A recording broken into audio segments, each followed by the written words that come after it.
This program features live coverage of an African safari and may include animal kills and carcasses. Viewer discretion is advised. Good morning and welcome to what looks like a very ominous morning indeed. It is a fairly unpleasant morning, I would say. And hopefully things will clear up a little bit. This is WildEarth Dawn Safari.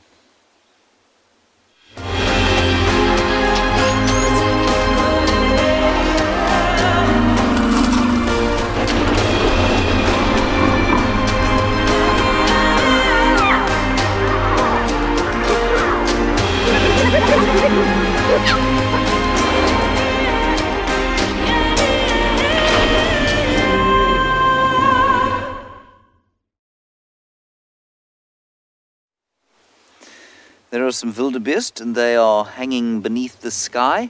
Well, I don't think they're hanging. I suppose they are, depending on the kind of language you speak, but they're sort of sitting beneath this grey and miserable sky. It's quite interesting for a little while to have sky like this, I suppose, in the middle of winter, but we'd normally associate this with the front in the summer. My name is James Henry. On camera today, making his world premiere, is Dino. That is Dino's thumb.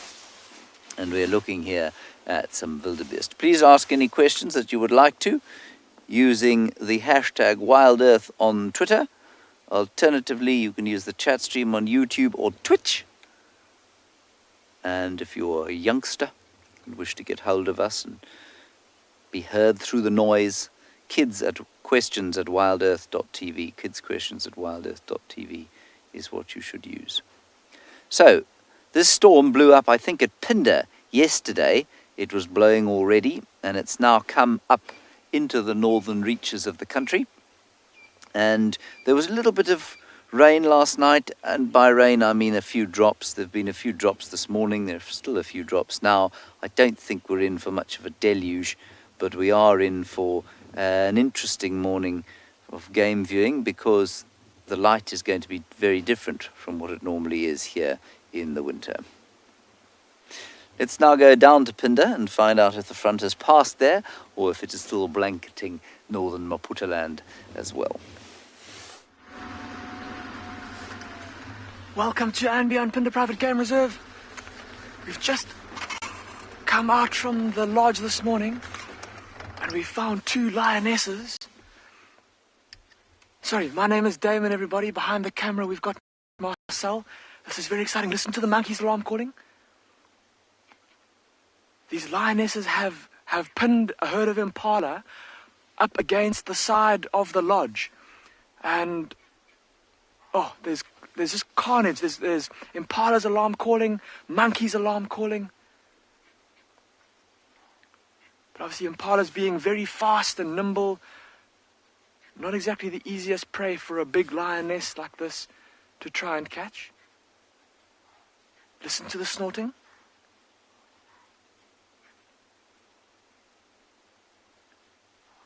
So all of that alarm calling is telling the other animals in the area there's danger here, there's predators here. It's telling the lions, we can see you. Don't try to come and attack us. So we're going to try and keep up with them, everybody. These 2 lionesses, looking at their bellies, tummies are pretty empty.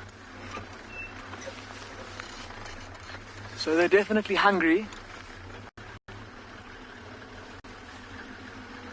We're going to try and keep up with them through this thick bush.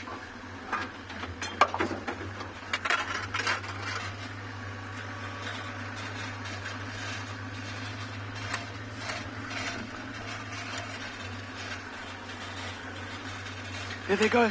The bushes up ahead. We're going to have to squeeze through some thickets here, everyone, so please mind your heads. Watch out for the overhanging branches.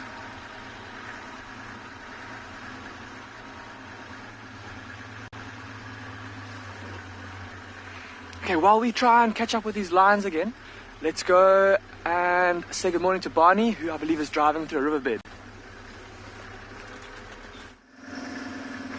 Good morning, everyone. My name is, welcome to andBeyond Ngala. My name is Bunny. I have got Owen behind me as a cameraman for the morning. We are currently driving in the Timbavati riverbed, just checking in a nice soft sand if we can find any tracks of a leopard this morning. We heard the leopard calling early last night. Sounded like he was calling from the same place few times, which can only explain that he was static, not moving around. So that makes us think that maybe he might had a carcass in the area.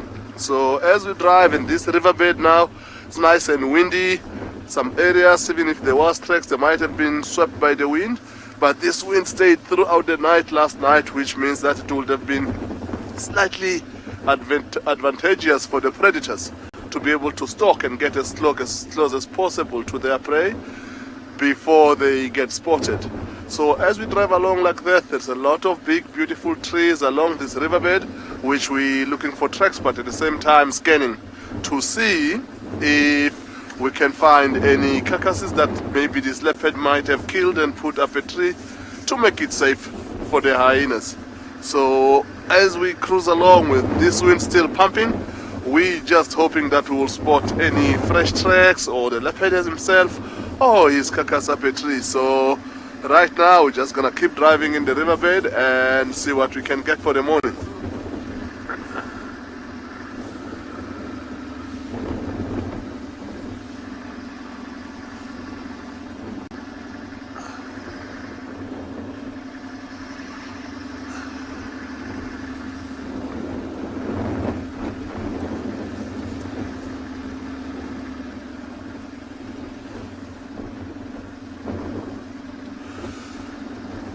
Flat cat, it is cloudy this morning. The clouds are nice and dark, some of them. We also nervous about that ourselves, that it might start coming down. But as we drive along, it looks like it's just few patches that have got thick clouds that looks like it might rain. But we're keeping our fingers crossed. Of course, we can do with a little bit of rain being right in the middle of our winter, everything looking dry. But as you know, we are out on a game drive in an open vehicle. We'll rather prefer for it not to rain this morning while we're still out. But rain is always good. So we're not 100% sure if it's going to rain or not, but we'll take it as it comes.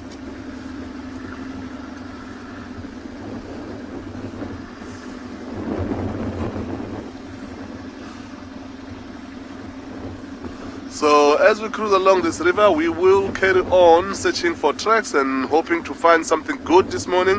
While we do that, we're going to send you over to Lauren to also say good morning this morning. Good morning everyone. I'm sure everyone has complained about the weather, so I am also going to complain about the weather. But first things first, my name is Lauren. I have Niels on camera today, and it's a very, very horrible day weather-wise. Niels will just give you a view. I'm sure you've seen it already. It's very, very thick clouds in the sky. We had rain this morning. It's grey. There's not enough ambient light, which is a tricky part for me. I don't actually mind the cold, and I really don't mind the fact that, well, there's clouds, but it's the lack of light that's really, well, hard for us. It's hard to see tracks. It's hard to spot animals, but I think I've complained enough. We are going to the hyena den. I gave my update yesterday for you all, so I'm going to give it again just in case anyone missed it. Corky's little cub was seen yesterday, so it's there. The issue I'm having at the moment is there's no adults, so I'm not able to spend time there. I can't go and just sit and watch and wait because there seems to be no adult hyenas around, which is slightly baffling. I understand that Ribbon will spend a lot more time away from her cubs because they're older. They're well over 3 months now. But Corky, her cub is very, very small, very little. So I'm not entirely sure why we're not seeing her around the den. But that's where I'm heading, and I'm going to plan on staying as long as I can there, just popping back and forth. Okay, so that's exactly where I'm heading, but you guys are going to head across to Taylor, who has spotted her animal for the morning.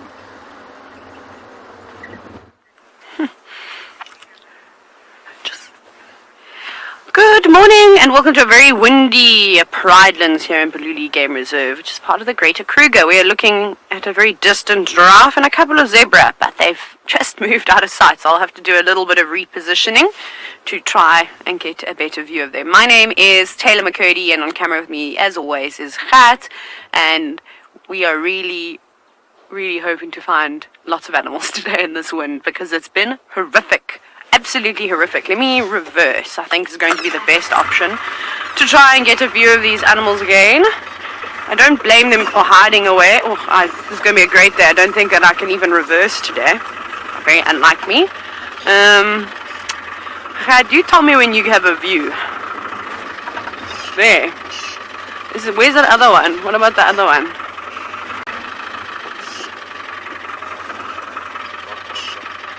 Okay, well, we have a quick look at the one giraffe on the rocks with the fig trees, and then we'll have to move on because I don't know how great our signal is here, I'm afraid. It might be a little bit touch and go, but yeah, it's in there by the fig tree.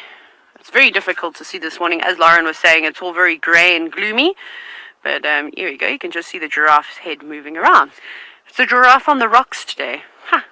That sounds like it would make a great cocktail name for one of the safari lodges when they eventually open again.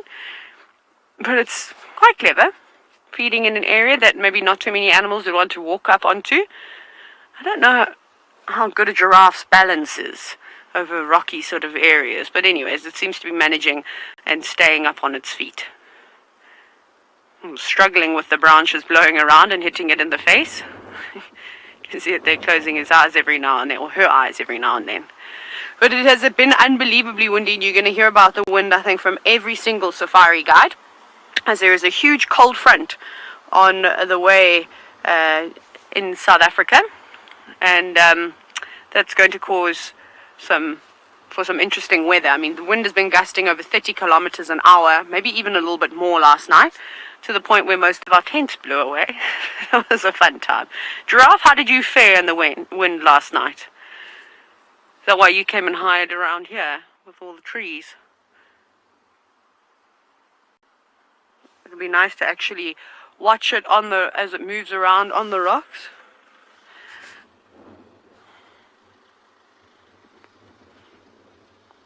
Oh, just feeding on something lower down now.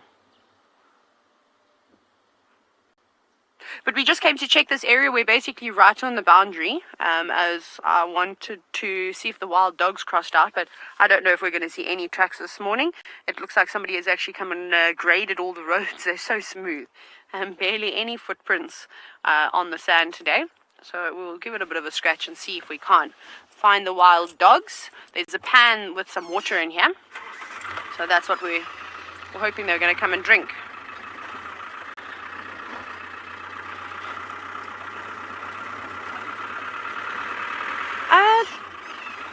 Sorry, I missed the name there. Bex, can I have it again?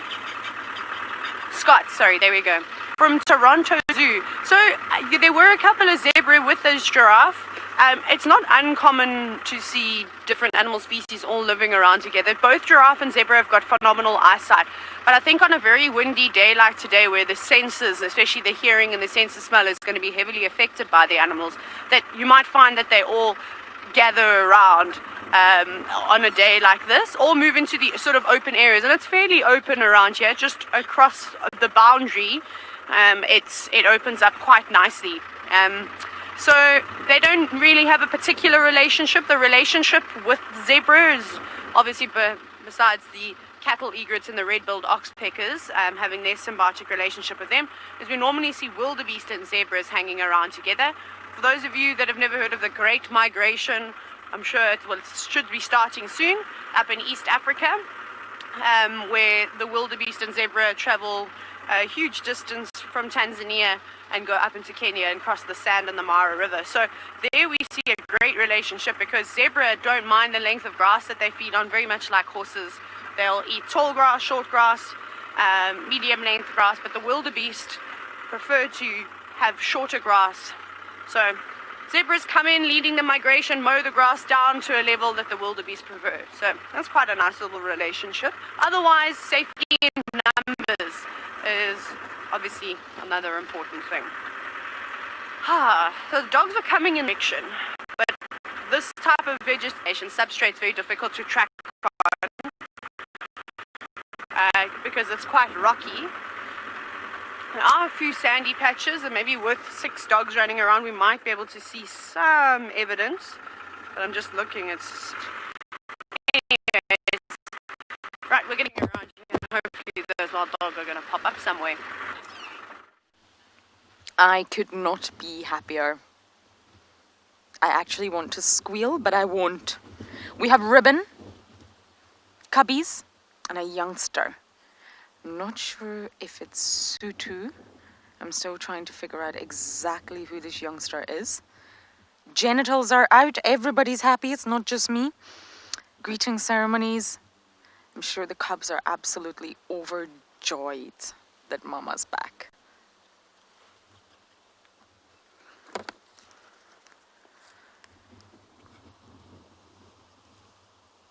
Ah, kike. Ah, I'm just trying to...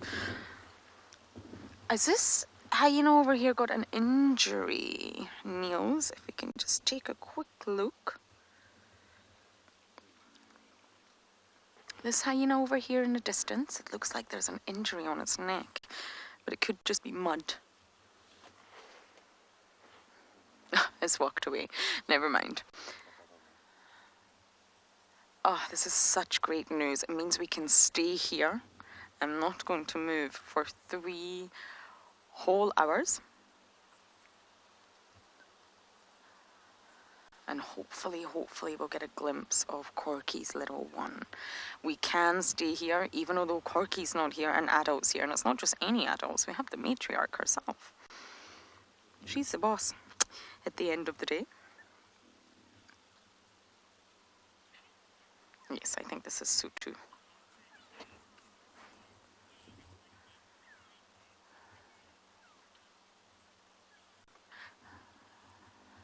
Scott, you mentioned the pups. They're actually cubs. When it comes to hyenas, we call them cubs, not pups. And they will move around, yes. So normally, you sort of go through a process of having a natal den. And a natal den is where the cubs are stashed alone, not meeting or integrating with any other hyena for about 4 weeks.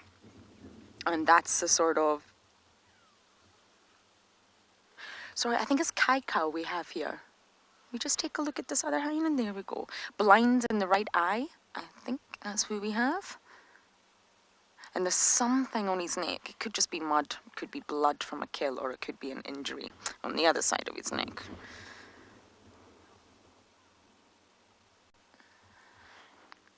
So we have a male here. How interesting.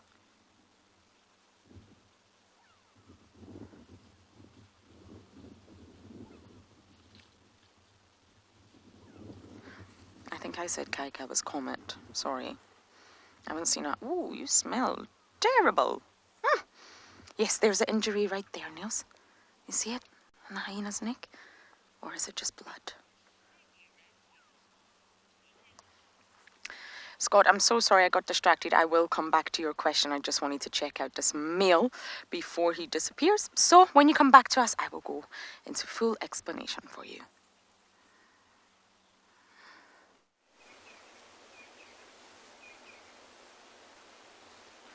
Here we've got the bottom of an elephant. We had the front end of an elephant, but unfortunately the elephant's now turned around to show us what he feels is his best side. It's a small herd. I've only seen 4. There's a large cow with a small baby, that young bull there, who we shall call bottom for want of a better term, and then a slightly older cow, I think, off to the front. I'm going to move forward slightly because bottom is not being particularly confiding. Let's just move around here. We're at that nesting site where the hawk eagles and battalier and giant eagle owl have been competing for a space.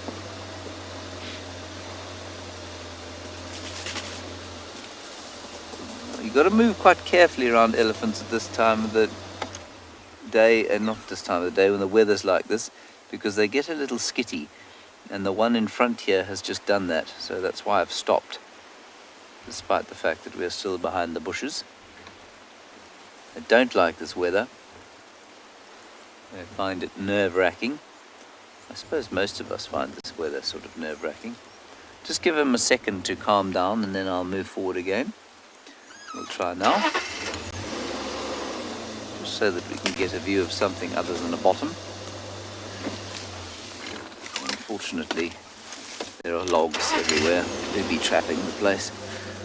So to move silently without making an enormous crunching, smashing sound is very difficult. Oh, there we go.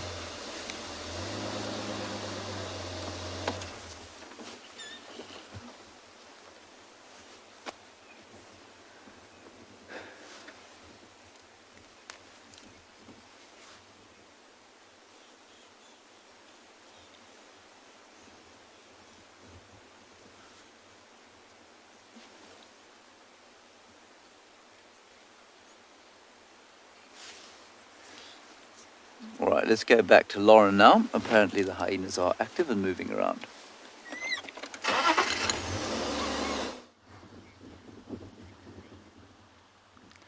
Ribbon's calling. There's lots of vocalizations going on here. James is right, the wind does make animals nervy, but it also can excite the predators. Predators are known to get quite excited with the wind.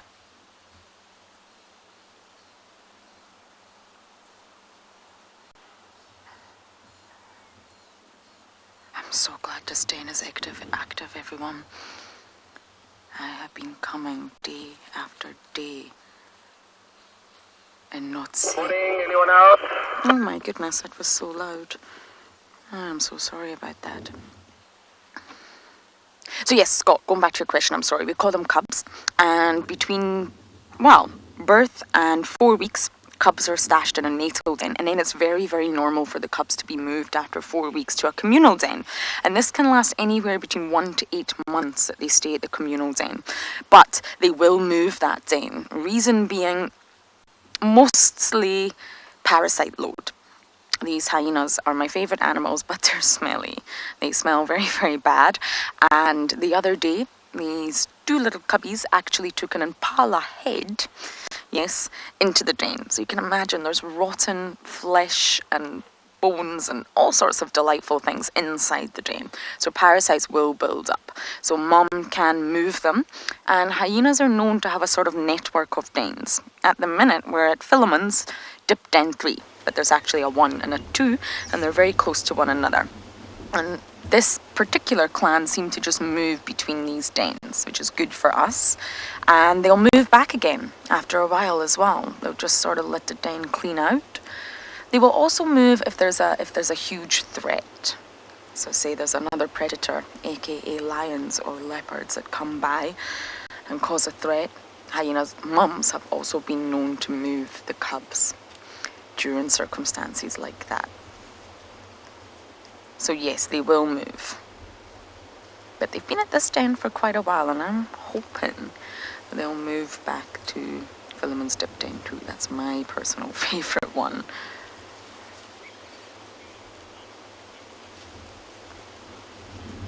A butterfly, not necessarily. If they're cold themselves, yes. But if they're not feeling the cold, then not necessarily. These two little cubbies, let's take a look at the cub snails, have been outside the den running around like crazy for 2 days now with no adults. They've got energy, they're much older, they're mobile. This is actually quite a small termite mound. They don't want to be stuck inside. So they will be out, but then of course, butterfly, if they do feel chilly, they'll go back inside for warmth, absolutely. But you know what youngsters are like? They'll pretend they don't feel the cold. And this is a great comparison of the two. One is much darker than the other one. One that's sort of with ribbon right now, you can really see a spot pattern there. It's much lighter.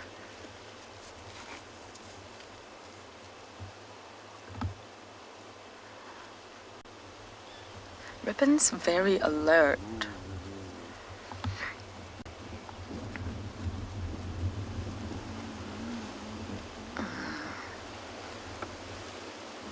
I wonder if she can hear something, but I can't. Now, Sutu and Swana are June's offspring. June now has a beautiful floppy ear from the matriarchal takeover, and they were born in November 2019. So they're not even a year yet. And you can see this is what these little cubbies are going to grow into. They'll be much bigger, but they'll also still be very, very fluffy and young looking. You can often tell a sub-adult from an adult. So of course, I'm not going to go anywhere. I'm going to sit with my favourite animals in the bush.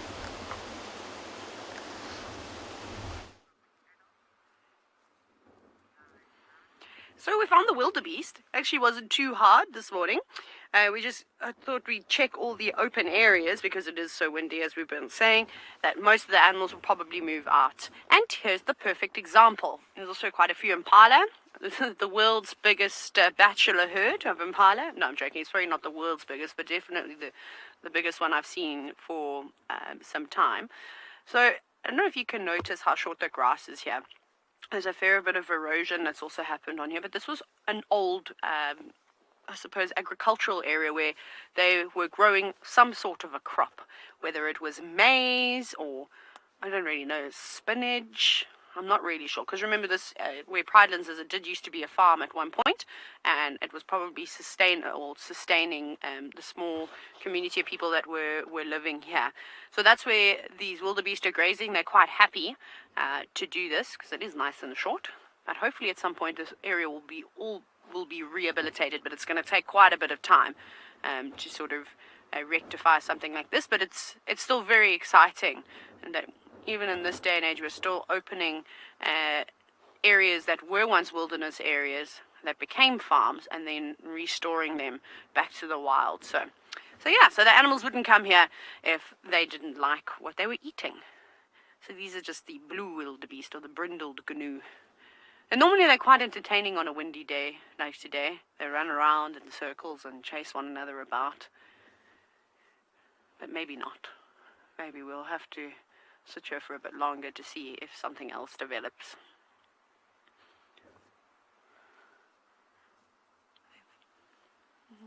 Trying to see them, I'm sure. No, 1, 2, 3. Oh, they're still the 3 calves. So you can see the 3 youngsters just on the left there. Their horns aren't quite as big as the adults just yet. They are coming into, I don't know why I made a wildebeest sound there. They're almost a year. And a bit. Oh, very, very fat, which is good. Remember, you can send us lots of questions, and we'd love to hear from you this morning. So please remember to hashtag WildEarth with your questions or comments or anything that you'd just like to share with us on Twitter, and then comment away on the rest of the social media platforms. Now they're all moving in the opposite direction. Where are you going, wildebeest? I don't think you'll be able to hear all the oxpeckers that are on them either. It's a bit windy. George, so, a fully grown wildebeest bull, I'm not going to remember how much the weights are, but in excess of 250 kilograms? Probably a bit more, Kat? A bit more? Maybe 350? Not too much more than that, though. They're not a very big animal. Hello, wildebeest bull. Speaking of the bull, he's just decided that we might be a threat, which is why he snorted at us. The journey just worked out that we're here. Yeah, they're not exceptionally big. They're also not very stocky. Like even zebras will weigh a little bit more. They sort of have a lot more meat on them. You little ones, catch up.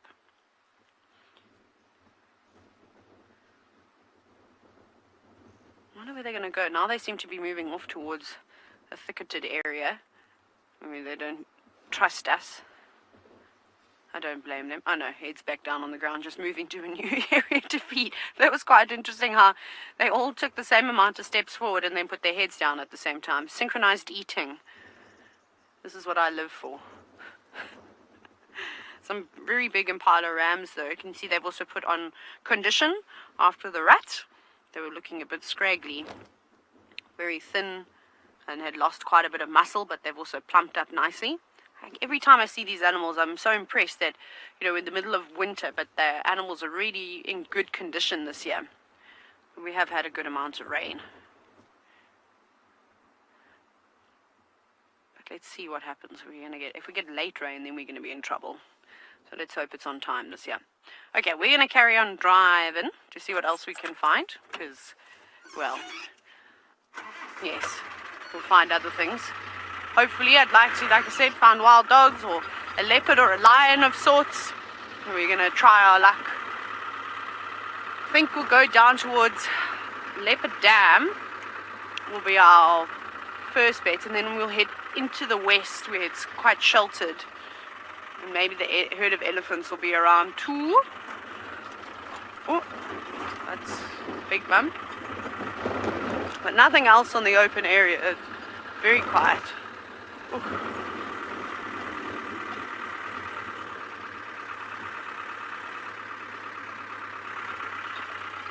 Seem to have lost the final control. Hopefully they'll... Okay. Are they? Okay. I don't... Wait.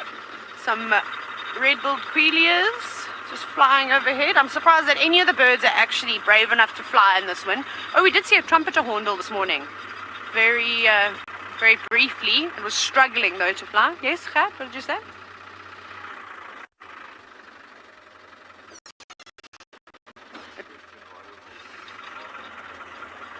Yeah, I'm going to carry on. So we'll just see what else we can find.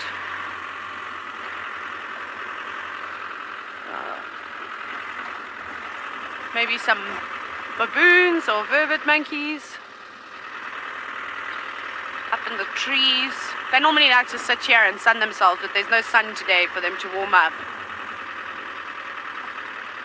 At this rate, we're going to have to do just trees and plants.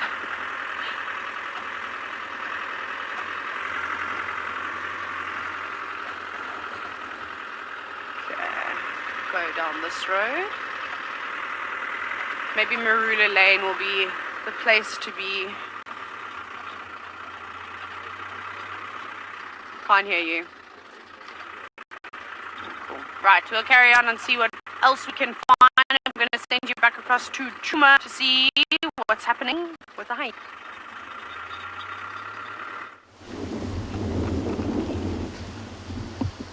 The cute but naughty cubbies. Sutu here just wants to play, and Ribbon doesn't want to play. Ribbon wants to just relax in peace.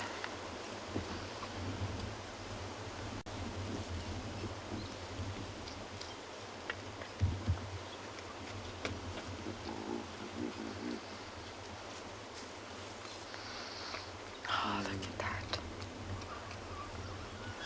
I always find it really peaceful to watch cubs with their mum.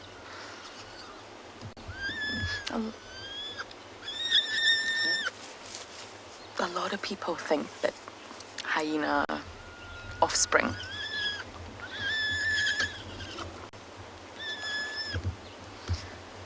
sorry, I keep hearing noises and I keep trying to concentrate on what those noises are. I apologize. I don't know if it's just a wind howling or not. I'm also confused. Yes, a lot of people think that hyena offspring are called puppies, but they're not part of the Canidae family. Now, the Canidae family includes 34 species, including the African wild dog and the Ethiopian wolf, and therefore that's when Canidaes would be called puppies, because they're part of the dog family or the wolf family, but hyenas are not. They're part of their own little family called the Hyenidae. And that includes spotted hyenas, brown hyenas, striped hyenas, and the aardwolf. All part of the order Carnivora, flesh devourers. I think it's glad we say carnivora rather than flesh devourers.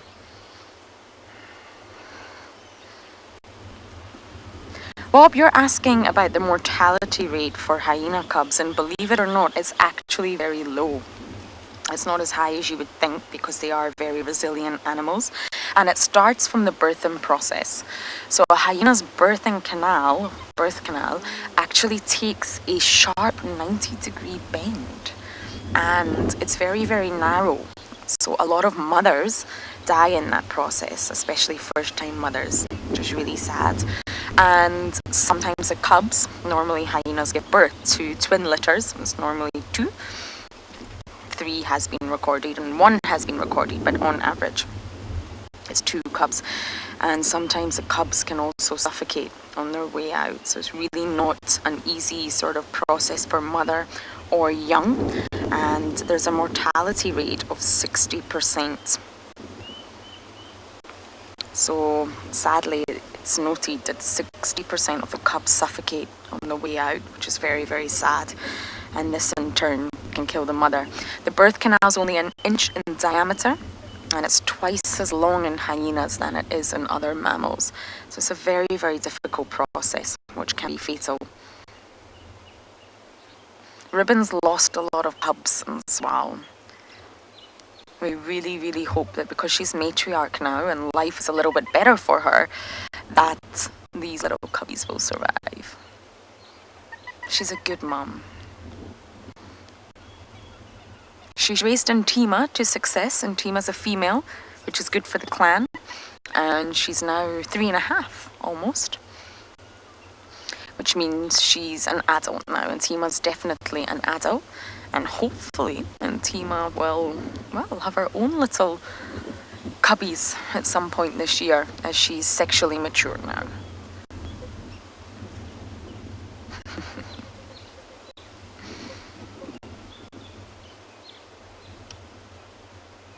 They look full. These hyenas have had a good meal. And the reason we always see them snoozing is because they are primarily nocturnal. Hyenas are very active during the night. Trust me, Swazi visited my room about 4 times last night. We had to shoo him away. He's looking for my shoes, actually. So I didn't shoo him away with my shoes, because that's exactly what he wants. But they're very active. They walk great distances at night time. They vocalize at night time. They can hunt at night time, and they scavenge. So just like lions and leopards, they're primarily nocturnal, at least in this part of the world.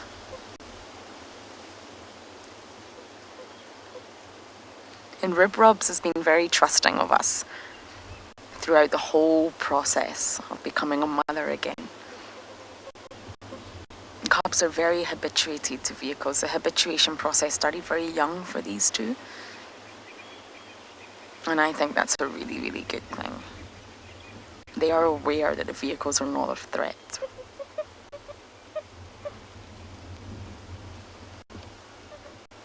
I'm keeping my eye on the den entrance, because I think the cub from yesterday just popped his head up for not that long. So I really hope this morning's going to be the morning that you're going to get to meet Corky's little one. But what I am finding interesting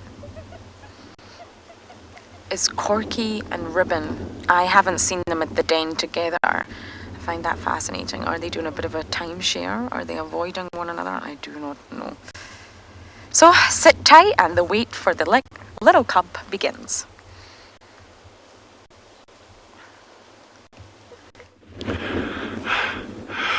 Good morning from an amazing morning out here. I missed everyone yesterday. Jandra and I both missed you.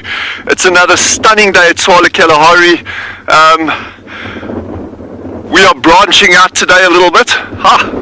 No, but seriously, we apologize. We had some tech issues yesterday that was completely beyond anyone's control. We did try. I spent the afternoon trying to find this crazy duck nest with no success. But we are on our way up to the Meerkats again. We're holding thumbs. There's a lot of wind this morning. You can see how this tree is moving from the wind like that. But yeah, we're going to go up to the Meerkats now. They're about 5 minutes up the road from us. And yeah, we're just going to spend the whole morning there and see what we can get. Yes, there's been some amazing stuff going on here last night. There's cheetah tracks everywhere, there's buffalo tracks. So let's just go out and have an amazing day, and it's good to have you with us.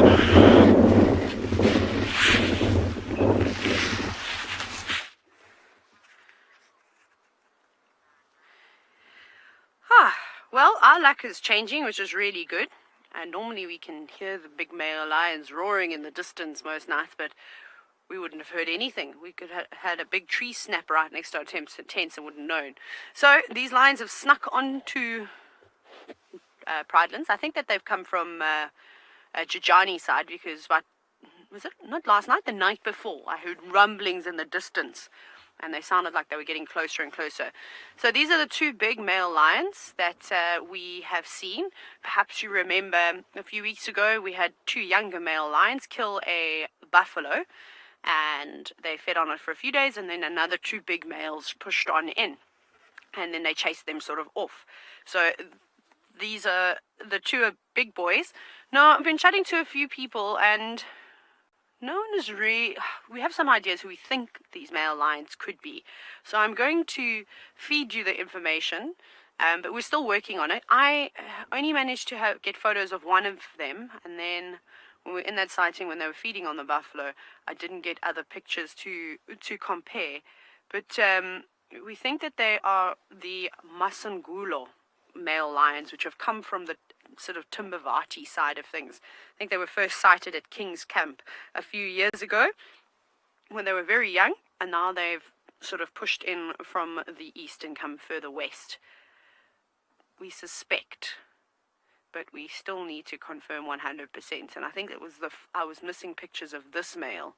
I don't know. I have to just go back and look through my my albums again to see if I can find those pictures, just so that I can compare them from when they were little. Obviously, they've got a lot more scars on their faces now as they've aged, but they are beautiful big boys, though. They are lovely. But just sitting in the grass. I actually looked over the side of my door because I was looking at some tracks on the ground, and they were leopard tracks, but very windblown. And then I looked over to my left, and I just saw one of their heads popping up all of a sudden, looking at us. Because if they were laying flat like they are now, we wouldn't have seen them from the road, because the grass is a little bit too tall. So I'm very thankful that there were leopard tracks for that moment. It's nice to see them, though. We don't often get to see the male lions, as they've traveled quite a big area.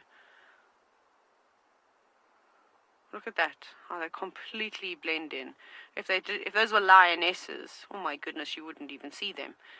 It's that big mane that gives them away. But also still very wary, looking around every now and then. So I don't know which direction they've come in from. I didn't see their tracks. They could have even popped on yesterday afternoon, but we were down in the south chasing after wild dogs, and we didn't really get an opportunity to check up here in this northwestern corner. So it is quite possible that they've come on before. But with this lion, he's got very tatty ears, and you can see his left ear has actually got quite a big nick missing. Just trying to see how I've very sort of fly-bitten ears. And then that mohawk stripe, which is quite cool.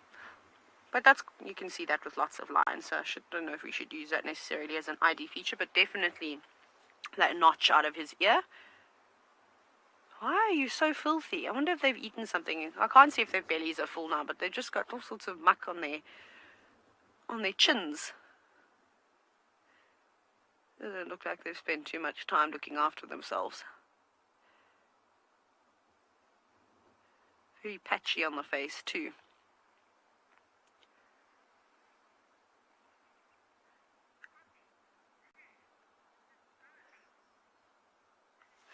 Cool, it is quite lovely to see something like this. You can see how that lion has just lifted his head now. He can hear another vehicle. I can just hear the rumbling in the distance, so that's what he is watching. Excuse me. Sorry. I think that's what he was listening to. Or maybe he's seen something, but I thought that I could hear a vehicle. Just in the distance. What's caught your attention? This is sort of a hot spot for the animals to move around. There's a huge animal pathway that runs on either side of this drainage line, sort of parallel with it. So there's often lots of warthogs. There's loads of termite mounds around here. And the warthogs will probably be inside their burrows a little bit later, so maybe they're waiting for one of them to come on out.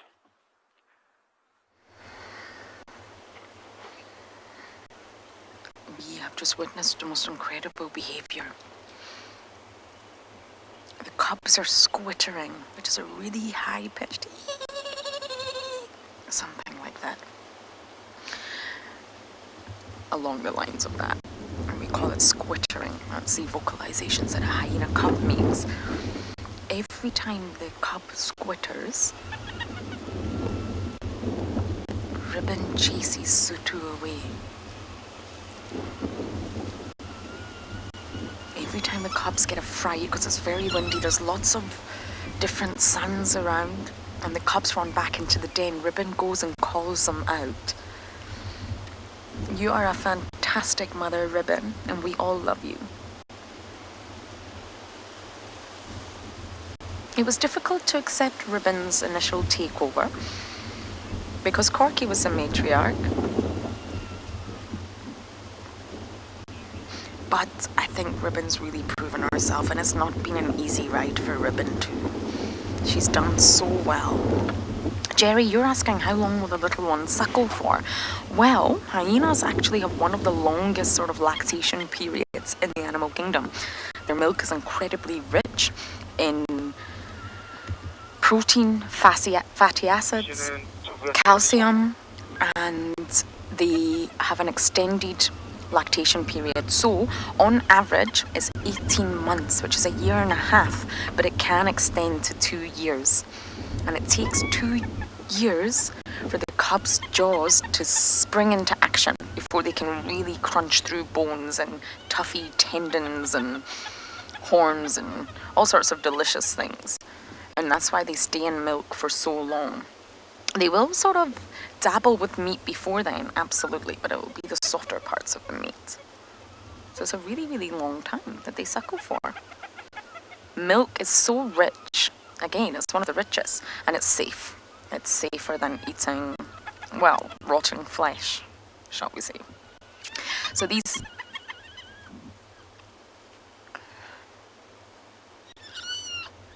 Can you hear that?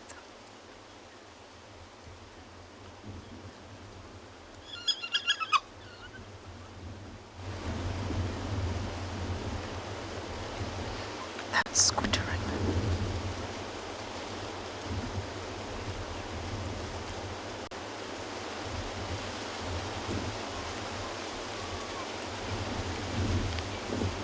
It's funny that we don't see June around the day.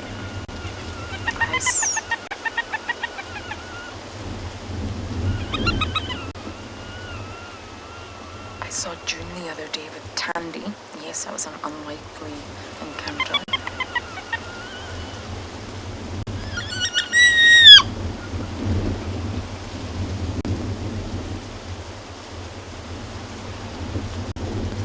You see Ribbon reacting?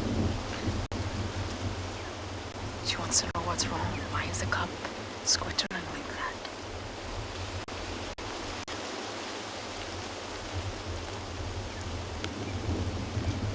I don't think Ribbon knows that when she's not there, the cubs are out and about.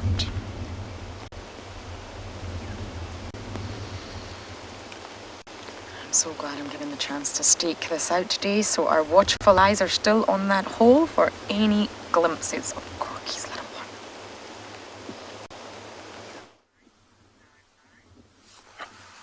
Yeah, so the weather has been playing up this morning, as indicated earlier with the clouds for when we spoke to Flatcat.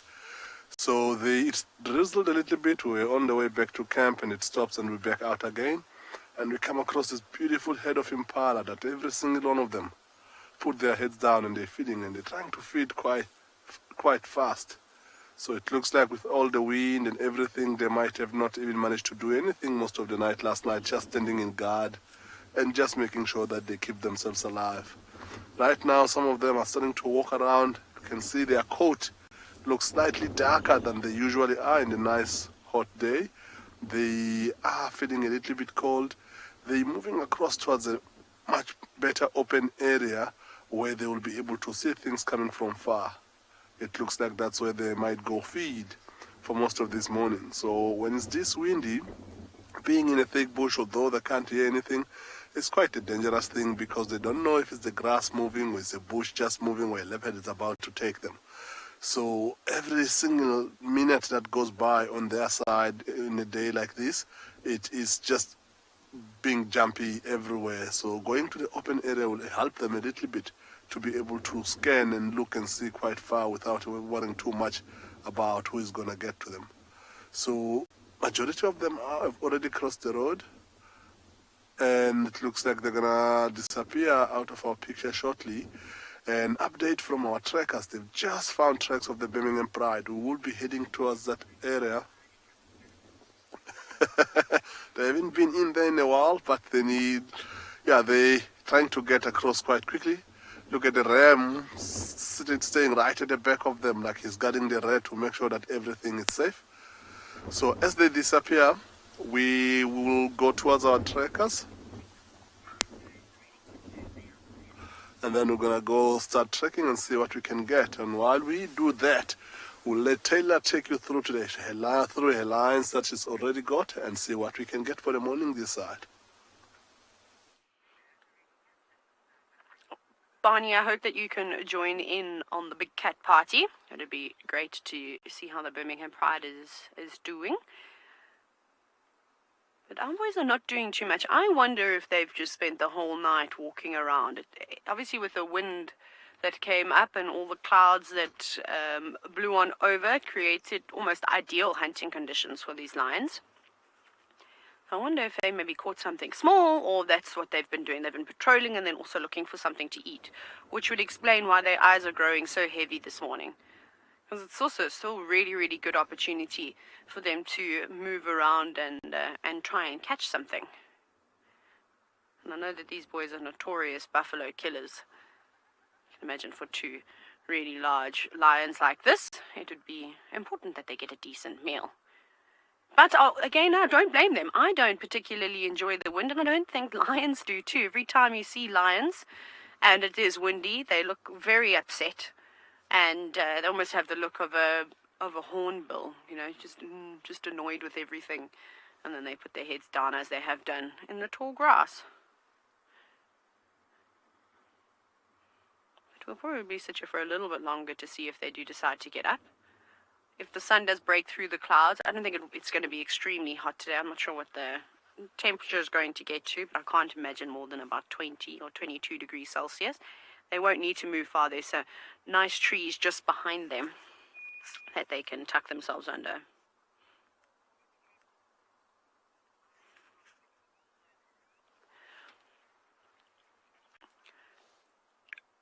Now, something that is really difficult to do, and unless you have seen these lions, you know, from the pride that they've come from, you wouldn't likely be able to tell if they were brothers. So Scott, it's tough. It's a hard one, especially because these two males are a bit of a mystery. They just sort of arrived when they were about 3 years old, and then moved around on Thorny Bush and Timbavati, and then sort of, you know, like I said, came to side. So they could be blood brothers, as in the sense that they come from the same female, or they might just have come from the same pride. Most of the time that's what happens. Males of a similar age from the same pride will leave together. So not as uncommon as I think a lot of us believe for male lions to also just join up. I always talk about the one interesting sighting we had. It was a lion named Freddie and another lion named Solo that we used to see in the southern Sabi sand, and they were from two completely different prides. They kind of lived a solitary life, the two of them, and in their old age they met up and formed a coalition, and then they were seen all the time together. So sometimes I think they can put their differences aside and realize the importance of living in a coalition rather than trying to tackle the wild world on your own. Not always, of course, but it does make sense to rather join up. But I would say that they're most likely from the same pride. They look very similar, though. I mean, their facial features are quite similar. It's uncanny that they both have that black sort of stripe running down the middle of their mane. Maybe that's got something to do with their genetics, but we can really only surmise unless you were to do a DNA test. Or if you could find some photos from when they were young cubs, you know, and try and match the spots and things like that. But that'll be quite difficult, especially at their age now. Like I said, they're covered in scars. Their ears are very tatty. You know, a little cub has normally got a beautiful fresh coat of fur, and their ears are nice and smooth and virtually no scars. So they definitely look a lot different from when they were just a couple of months old.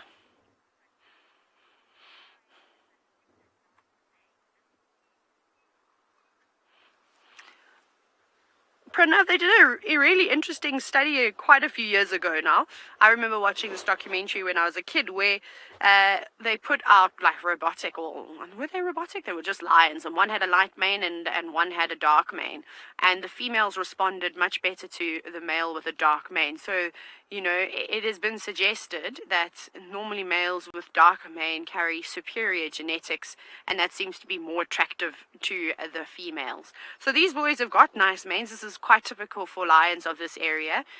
Obviously, if you go up into the Kalahari, where Dylan is, they're notorious for having the big black maned Kalahari lions, which typically have that dark mane genetic, and they get spectacular manes as well. So out here, you know, you will see some darkening of the mane, which is a good sign, you know, of maturity and I suppose good genetics, but that doesn't mean that the lion is going to be successful. Having a big black mane doesn't make the lion a good fighter, and you know, I think that also comes down to a lion's success. You know, I've seen some lions in Zambia with almost no manes, but you know, real street lions, if you could call them that. They're used to living the rough life, and we're just, like I say, just really good fighters and taking on other male lions. And I think there's a lot of different things that you need to put together in order to for a lion to be successful, not just necessarily the color of their mane. It might mean that the girls prefer you and you might win the pride over a little easier. But whenever you have a pride takeover, so if new male lions come into an area and chase off the existing boys, the females don't just accept them straight away. Every one of us, every safari guide at some point in their career has witnessed lionesses tactfully trying to avoid male lions, and I saw it a lot. I think I've spoken about this a few times, again in the southern Sabi sand with a pride called the Southern Pride, and the four-ways males are beautiful male lions that the Southern Pride just absolutely adored, and they spent a lot of time together. Whenever the males called, often the females responded, and they would, you know, meet up with one another. And then the Charleston males, some of you may have seen pictures of one of the lions. He had his canine dangling out of his mouth. When they came in, the Southern Pride, I'm not even joking, would avoid those males to the point where those males would just be 50 or 60 meters away from them and circling and trying to figure out where they went. And you literally see those lionesses tiptoeing, desperately trying to get out of the area. And it wasn't even necessarily that they had young cubs. There was one female that had young cubs, but she was still out, you know, off and kept them in a den somewhere, away from the pride. And the other cubs were old enough that they, you know, weren't going to be killed by the new males. So that was really funny. And it took a few months for the Southern Pride to settle in. So these types of things typically do happen on a regular basis. So I haven't seen the interaction of this pride with the Pride Alliance that is seen here. We haven't really figured out the pride dynamics just yet. There's obviously just a lot of hearsay from what we've heard from everybody else, but it would of course be nice to be able to witness everything ourselves.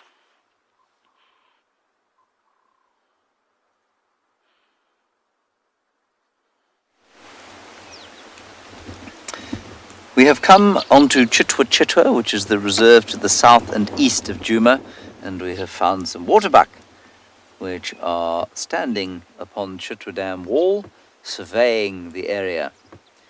Well, I suppose if you have a nice warm coat like these chaps do, then standing out in the wind like this might seem like a good idea, especially as it gives you a good vantage over which to check if there are predators coming to devour you.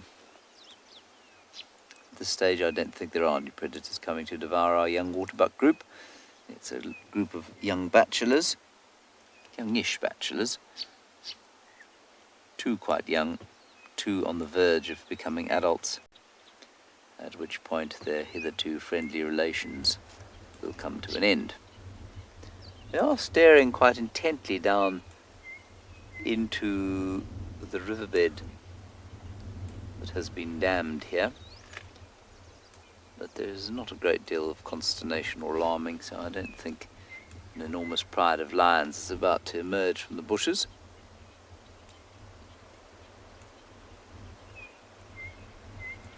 Those birds you can hear in the background are the chin spot batises.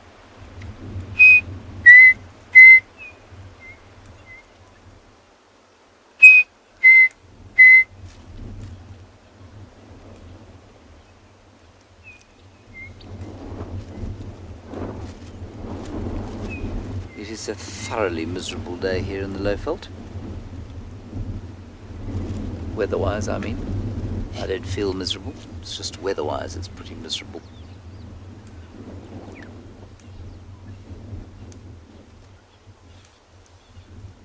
So you can see that they're not all the same age. Those two are, I'm going to say, pushing 3. The other two are probably... yeah, maybe actually sort of... yeah, probably 1.5 and 2.5. So those chaps 1.5 years old, and the other two 2.5 years old. And you can see it very clearly from their size, and also, of course, from the shape of their horns. And the two older ones, not quite yet territorial. They'll become so in, I imagine, the next year or so.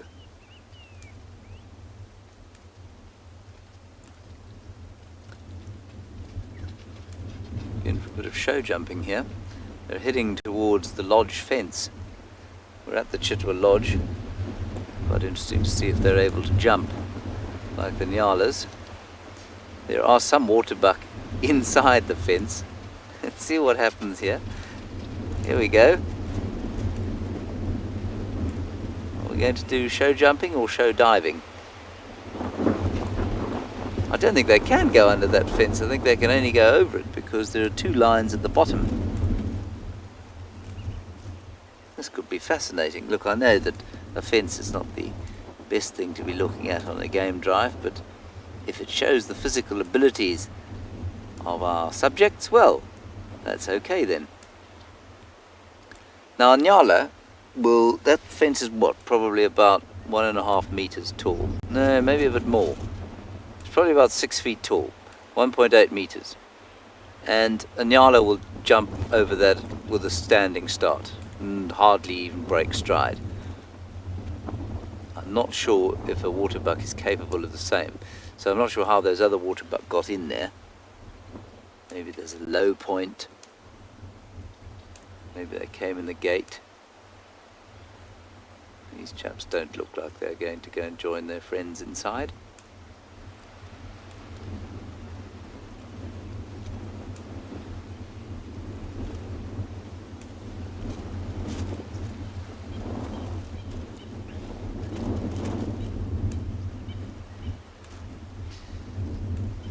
Neither, I'm not sure if I would describe their horns as fluted, but all of the antelope, if I'm understanding you correctly, have got those rims to their horns. So they've all got horns that have those concentric circles around them.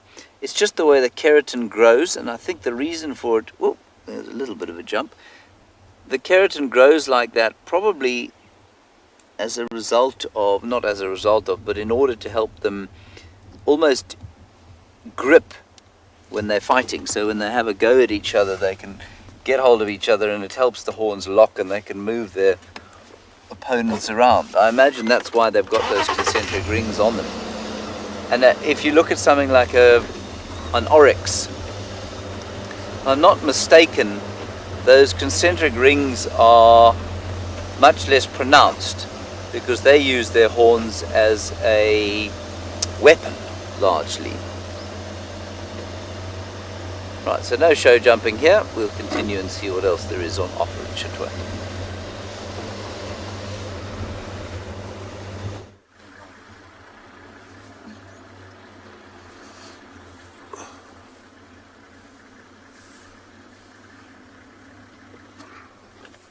So that getting the back end of these two bulls, they walking in such a thick bush, but they're very close to the river itself. It is bulls that looks like they might be on a trail of the whole herd, but they're moving quite quickly, so they're not sticking around too much. I do think that if they carry on moving like that, we might get a better view of them crossing the river in the next few minutes. But the area they are on, it's a little bit difficult to maneuver and try and keep a distance away and still see them. So as they go like that, we will try and loop around to see how they carry on with the morning. We might be lucky to actually even find the rest of the herd, maybe so a place where they've crossed the river earlier on. So we're going to start up and try and loop around.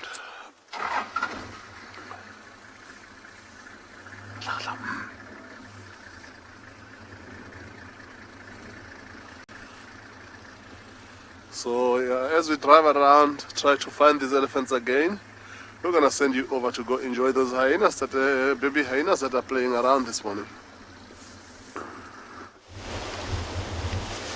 Our situation's calmed down quite a bit. Everybody's relaxing, except the wind. Now, I said 2019 for Sutu. Sorry, I meant 2018. I am still in 2019. I've not really accepted 2020 yet. I apologize about that. Even when I write the date down, which is very rare these days because normally we use computers, but whenever I write, for some reason I'm still stuck in 2019. So Sutu was 2018. Apologies. And she's very, very full. We'll just take a look at little Sutu over here. She's snoozing. She's keeping distance though, which is a sign of respect for Ribbon. And look at that full, fluffy tummy.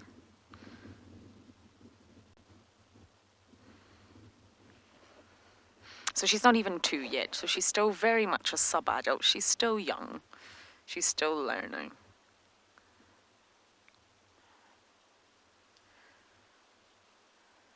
The clan is only 5 adult females strong. It's a very, very small clan. You have Ribrobs at the top, the matriarch, and then her daughter and Tima will be very, very close under her. I believe that Heart could be next, but we've not seen Heart in a while. There's also some thoughts that Heart maybe had a litter of her own, and we really, really don't know that. That's speculation. And then there's June and Corky. Those 2 females are the ones that I'm slightly confused about. Corky's clearly got a little cub in this den, and she must come here. There's no way she can't, really. And June, I don't know. I'd really love to see all 5 adult females here. They need each other. Although there's a hierarchy, they do need one another. 5 adult females is not a lot for a clan. A very, very small clan, especially compared to the likes of the North Clan and the Masai Mara.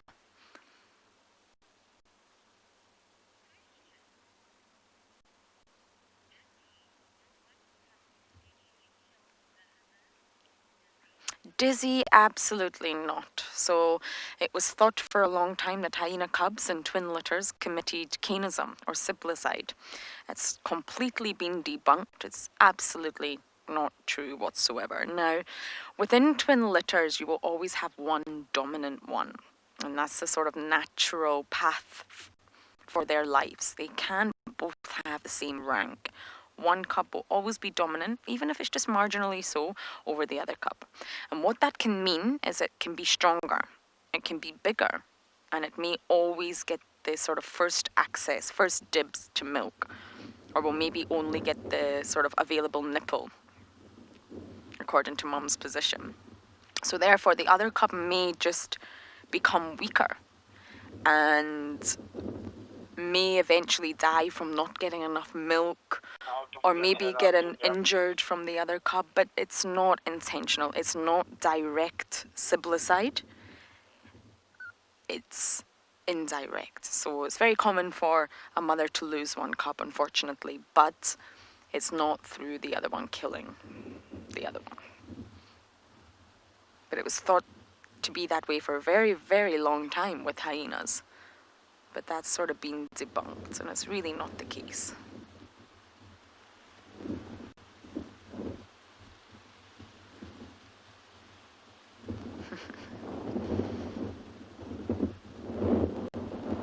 Can you hear the wind is howling?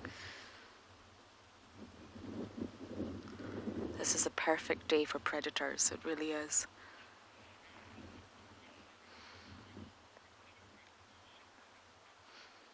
So of course, I'm still going to sit here and enjoy every moment, but you guys are going to go across to Barney with an elephant.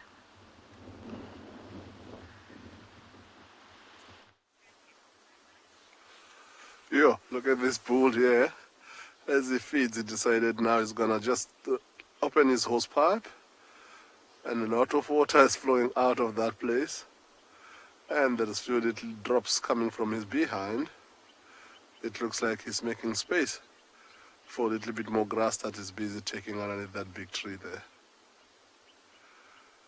So for a bull like this, this is the story of his life. This is what he does for most of the day. Walk, keep eating up to about at least 20 hours in a day out of the 24, just to keep that big body going. Barney, you coming? So he slowed down a bit. When they were coming from further up, they were not feeding as much, but it looks like he knew where he wanted to go feed. So right on the bank of the river like that, the grass must still be a little bit lush.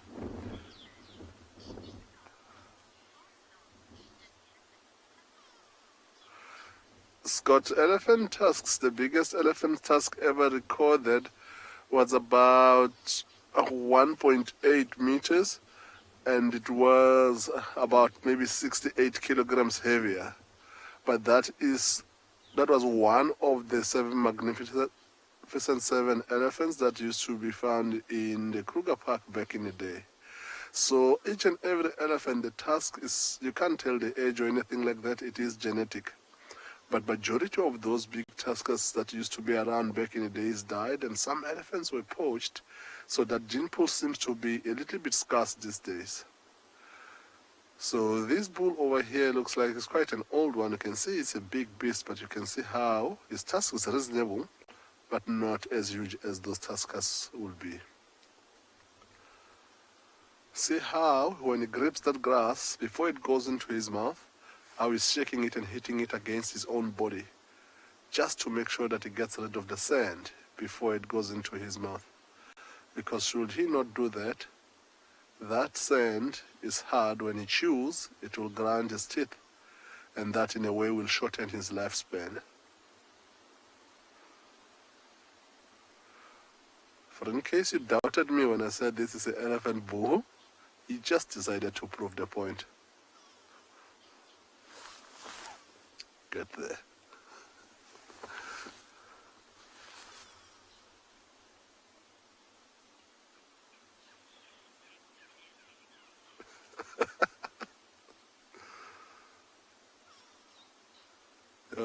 Where we're sitting now, we hear grey go-away birds all over around these elephants calling, and one goes to wonder if these birds could have spotted the pride of lions we've been tracking, or it's just them just maybe seeing something else.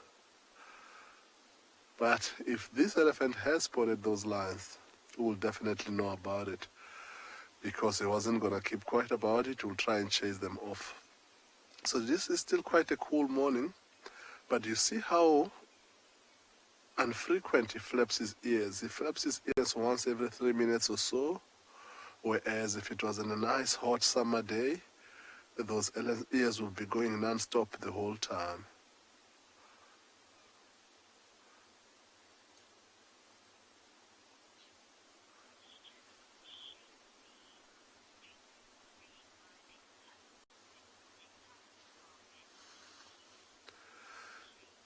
So Shenzi, they get a pair for life as far as the tusks are concerned. The other bull is going to come into the picture now. So if a tusk gets broken, and become shorter than the other one, it will still grow, but it's not going to grow back to the full length of where it was before. So it is teeth in a way, but similar thing to us.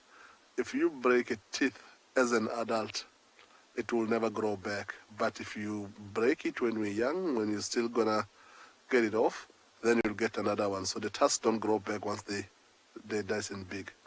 Tusks doesn't come out when they're very young. They only start showing anything from 2.5, 3 years old, and that is the pair for life. That breaks, it's done.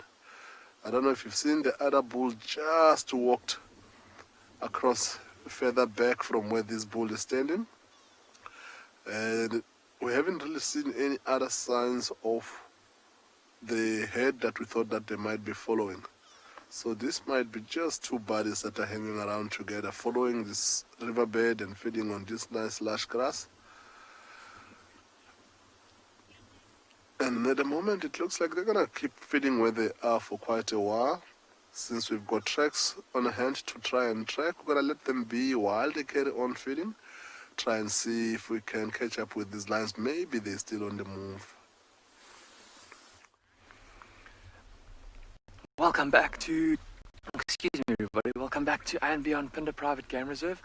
It's been a while since you last saw us, and we were following those lionesses for quite some time, watching them try to hunt. Unfortunately, they were unsuccessful, and we lost them in a very dense thicket. But we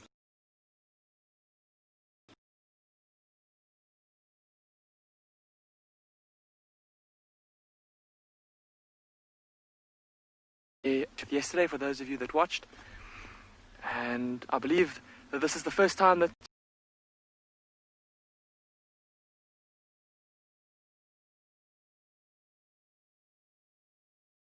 but look at this. Mom and her two youngsters sitting out in this open clearing, warming up in the morning light. It was terribly windy last night. Would have been very chilly, so these three cheetah will have been huddled together for warmth. And now that the sun is up, they're all sunbathing a little bit, warming up for a bit, and looking at their tummies, they all look pretty full. Seems that they have eaten, and Dumi did say that yesterday they did look like they had some food. So I don't think hunting is going to be on the agenda for this mother cheetah. But what we're hoping is that while it's nice and cool, once these cubs are a little bit warmed up, that they maybe start to play with each other. Play with mum, chasing each other around, practicing their hunting skills on each other and on them and on their poor mum. Look at how beautiful she is though, sitting looking into the morning light. And ever vigilant. So just before you guys joined us, we'd been sitting here quietly, and we could hear in the distance some alarm calls. First it sounded like Wildebeest, and then we heard an Ngala, a very distinct, deep sound, like a bark. And that was followed by what from this distance sounded, to be honest, like lions fighting over something. And so we've asked our tracking vehicle to go and have a look. But when we heard that sound, it was amazing to see how all these cheetah are now sitting up.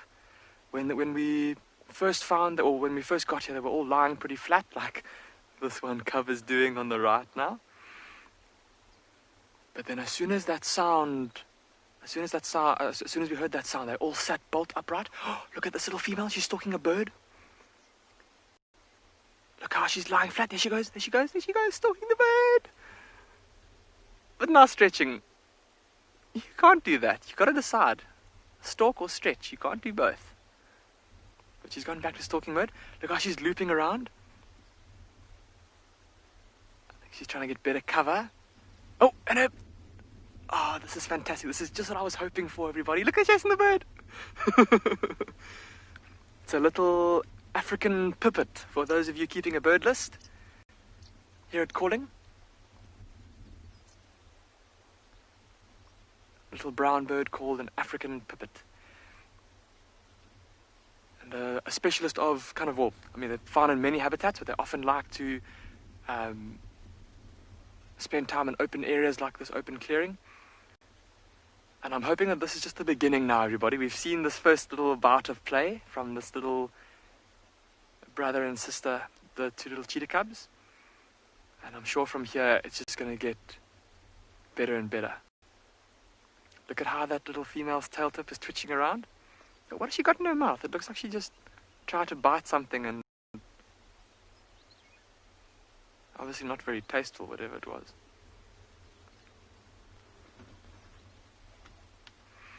And she's now looking in the direction of another poor, unsuspecting African pipit. I wonder if she's going to try and stalk it.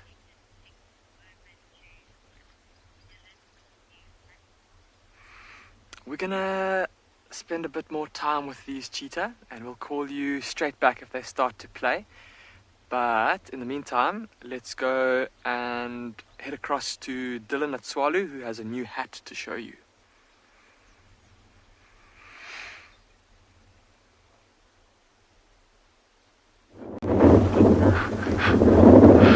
So we've got this little square that we did with for the tracking to see what's crossed over it. There's a little bit more activity last night, so let's have a look at this briefly. The meerkats aren't even out of bed yet. There's a lot of wind, so they're still safely tucked in bed.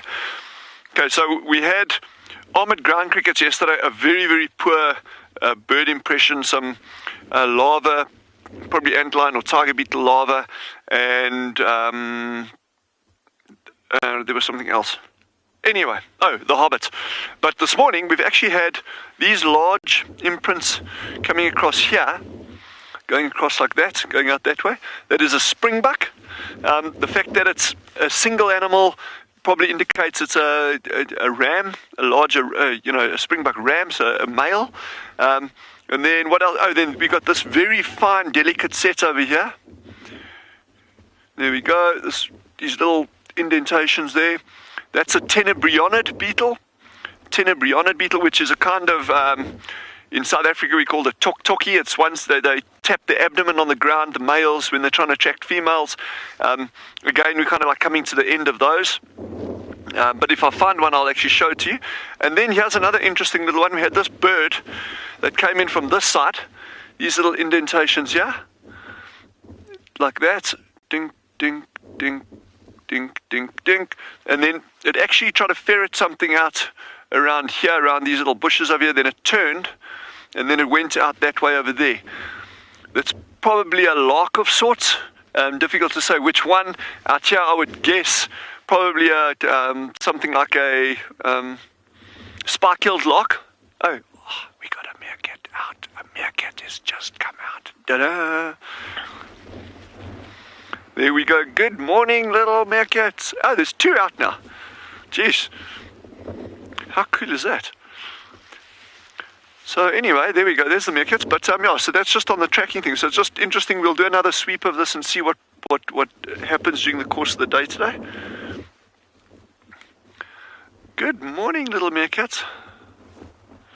It's quite windy today for them. So let's just wait here and see how long it takes for the others to pop out.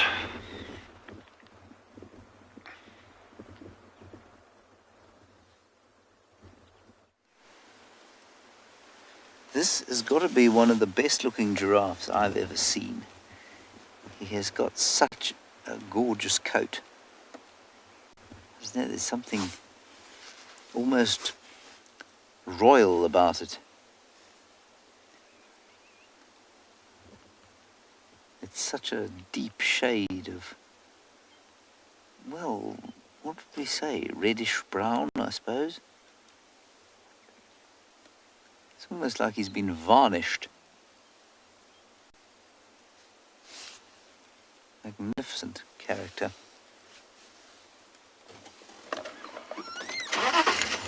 Just go back a little bit, see if we get another view of him.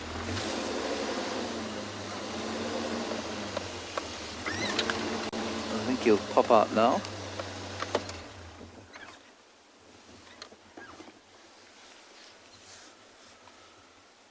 There he goes.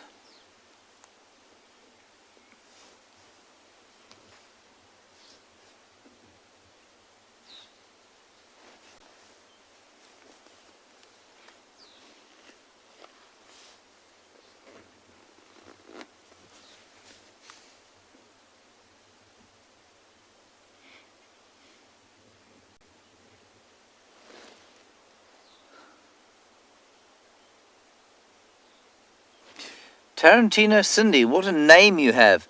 Do any animals suffer from alopecia? Well, I think alopecia is a generic term for hair loss, isn't it? So yes, some animals suffer from alopecia. Can be caused by various things. You'll find patches of alopecia on a giraffe, caused normally by some kind of filarial parasite that lives in the skin. You might find alopecia on lions, caused by mange. So yeah, they do.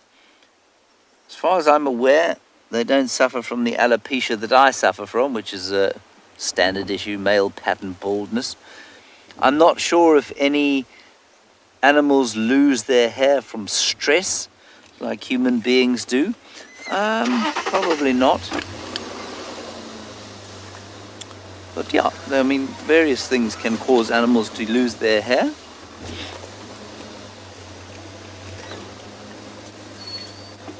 The thing is, I mean, much like, you know, most of human hair loss and that sort of stuff occurs, again, because we have lifestyles that are not what we evolved to. So, you know, things like the alopecias and post-traumatic stress syndrome and all that sort of stuff that afflicts us doesn't afflict animals to the same extent because they don't live in environments in which they have not evolved to live in. And I mean, I know I've banged on about this a lot, but I think it's quite an important concept to understand.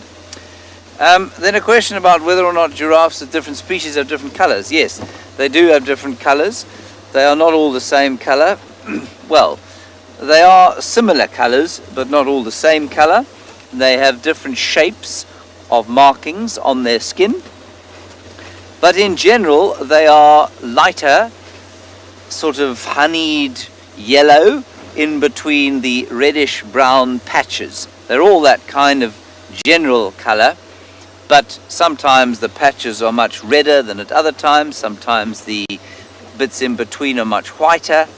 And so, yeah, no, you do get different variations on the same theme, I would say, as opposed to different coat colors entirely.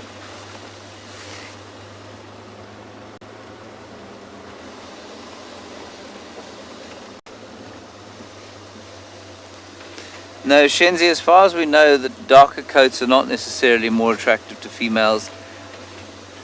Males tend to get darker as they get older. They don't always, but they all start at a slightly different darkness. So they're not all born blonde and then, you know, dye brunette. It doesn't work like that. Some of them are born very dark and they get even darker still. Some of them are born very light and they get a bit darker. I don't think that there's any evidence to suggest that darker giraffes have got a higher attractiveness to females. I could be wrong, but I've not read anything that says that. I think it's just a kind of natural variation. And I think that we wouldn't see nearly so much variation if there was some kind of sexually selective pressure for darker giraffes. We're going to go up the Mlawamati drainage line now.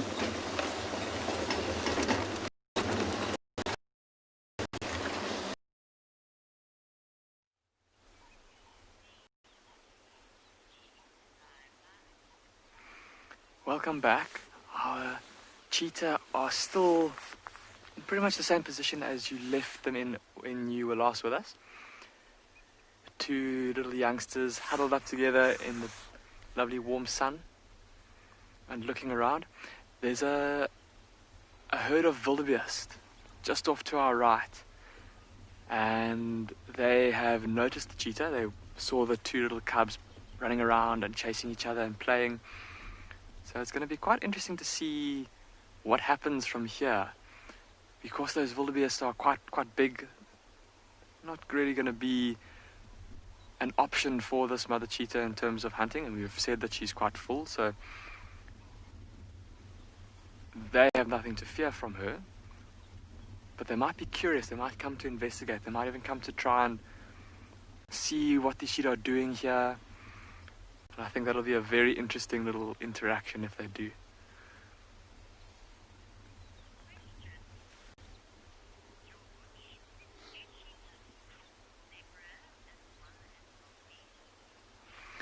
George, you're asking if cheetah hunt zebra and wildebeest. George, generally speaking, adult zebra certainly are very big. Can you hear that? Can you hear that, everybody? It might be just too faint. There's definitely lions. Did you see how those cheetah all immediately looked in that direction? There's lions busy fighting over a kill somewhere on the other side of those trees. Oh, I'm sorry, everybody. Apparently, it's just a little bit too windy for you to be able to hear, but we can definitely hear there's some commotion going on there. It sounds like lions fighting over a carcass.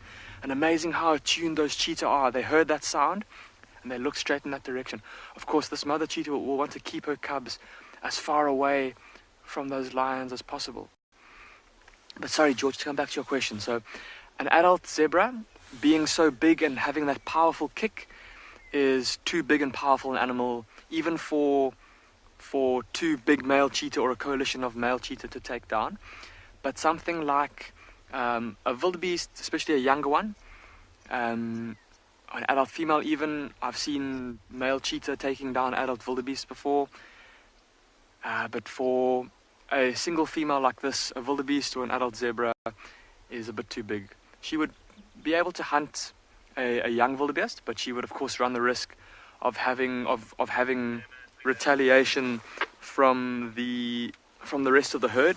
They might come back and try to rescue the calf. Similar case in terms of a herd of zebra. And again, I think for a single female like this, it's unlikely that you would try to hunt a zebra foal because of the risk that she runs of getting chased off by the rest of the herd as they come back to rescue it. In the case of 2 or 3 adult males, a coalition of adult males, they will hunt zebra foals. Of course, they still run the risk of getting chased off by the stallion of the herd or by the rest of the herd. So generally speaking, for a female cheetah like this, maybe young wildebeest, but unlikely zebra.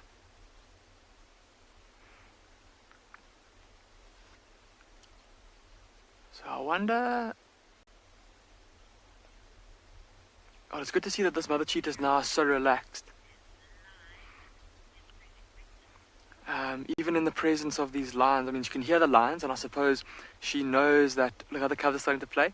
She knows that if she can hear them, that at least she can keep tabs on where they are, and she'll be able to keep away from them. Just a reminder, everyone, that this is live, and we would love to hear from you. We'd love to hear any questions that you've got for us. If you've got any comments on these cheetah, we'd love to hear from you. Look at how now these 2 little youngsters, they're starting to wrestle with each other. They've got full bellies, they're in the open area, they're warming up, they've got mom here, so they're super relaxed. And now it's time to start playing. Come on guys, we want to see you chasing each other around.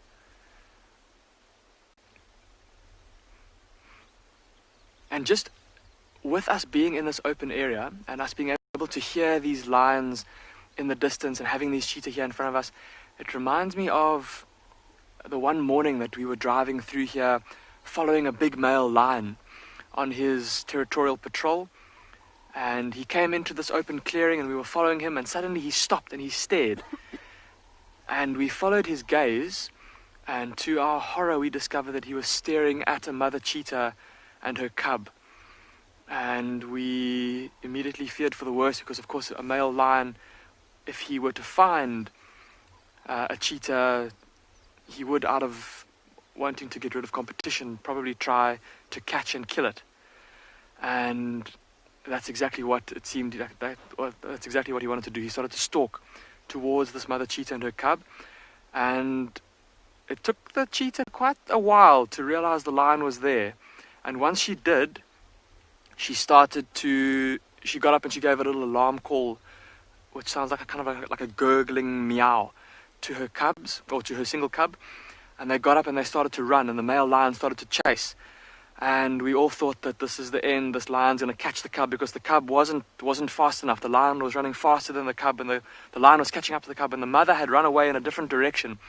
And she looked over her shoulder and she saw what was happening, And it was the most incredible thing. She stopped in her tracks, she changed direction, and she ran back towards the lion.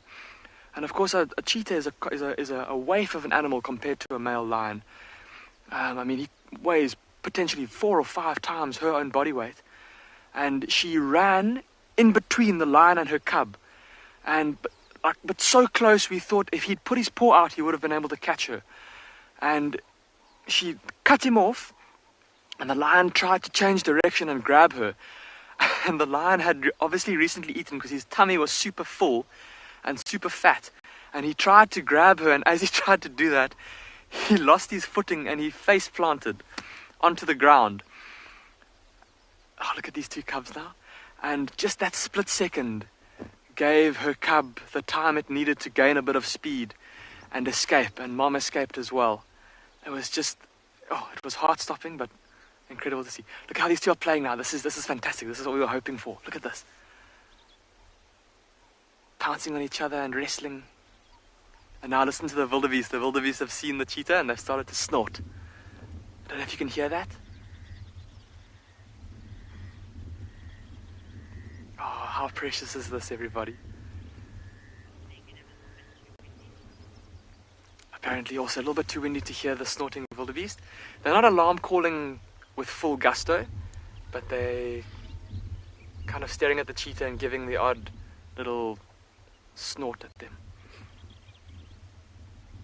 Oh, this is just too precious. Have a look now that these 2 cubs are next to each other, everybody. Look at the one, oh shame, the little young male feeling a bit exposed at having these big scary wildebeest alarm calling at him. But I was going to say, look at the size difference already, how it's quite noticeable. The female on the right, look how much smaller she is than her brother on the left, who's now gone to Mom for some comfort. So already at this age, already starting to see the size difference that's going to develop between these 2. I think we're going to spend a bit more time with this cheetah. I'm hoping that the play is going to get more and more intense, and we'll see what transpires.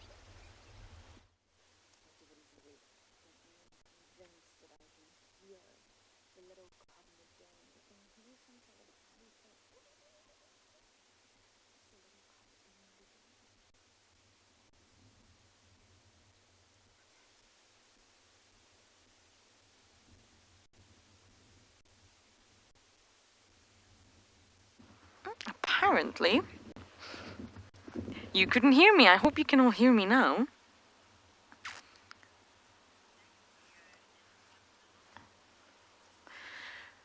So everybody's awake here now. Everybody's playing, and we can hear high-pitched squealing coming from inside the den. I think it's the other cub. We can't see anything, but I think it's the other cub, and it means it's awake. I'm sure that's where the noise is coming from. It's difficult to determine in this wind, and I understand how the predators struggle.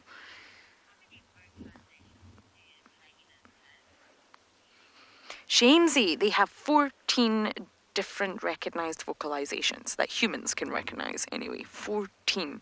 And each hyena can recognize each individual's individual calls. I hope that made sense. So that means within the clan, Ribbon will be able to recognize all the clan members' calls, all 14 of them, for every single member. And that shows quite a high level of cognitive ability to be able to do that. It's how they recognize one another, it's how they communicate. And if you think of a clan like the North Clan and the Masai Mara that I mentioned earlier, that's about 90 members strong now, they can recognize each other's vocalization. So Ribbon will know if it's a member of her own clan, the Djuma clan, or if it's not, it's an unrecognized individual, maybe from a neighboring enemy clan. So they have 14, from giggling to whooping to squealing. The whoop's definitely my favorite. It's been a while since I've seen a hyena do that. And Sutu just wants to play. She kept trying to wake them up. All this little one wants to do is play. So we are going to keep watching them playing.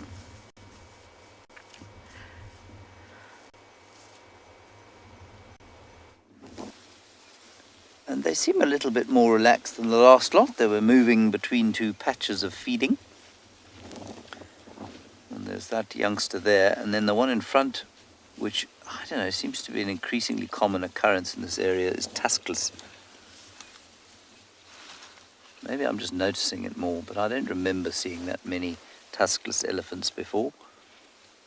Now, that's not to say that there's suddenly been a loss of tusks, or the genetics for tuskless elephants have suddenly increased in the Kruger area. But maybe the preponderance of tuskless elephants is increasing, and youngsters that I maybe wouldn't have noticed, I don't know, 5 or 6 years ago, are now sort of around this size, and it's becoming more obvious that they are tuskless.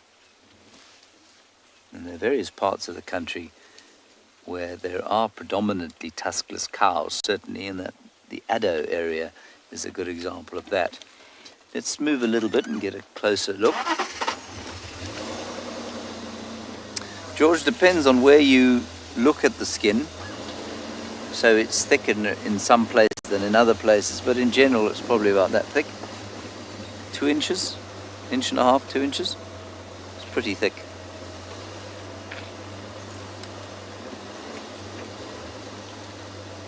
I'll get a better view here. They're all sort of slowly feeding down here, not spending a great deal of time over it, and I don't know if they have seen something that's caused them consternation, that made them move quite quickly to where they are now. If it's just the weather, or maybe they're just going somewhere. There's the tuskless young cow. I'm assuming it's a cow because of how square her forehead is, but she hasn't hit puberty yet, which would be unusual for an elephant that size. Maybe she's just about to. I say she hasn't hit puberty yet because there's no swelling between her front legs. Ah, she's not tuskless. She has one tusk. There we are. She just lost one. So that won't grow back. It's definitely her big tusk that's gone.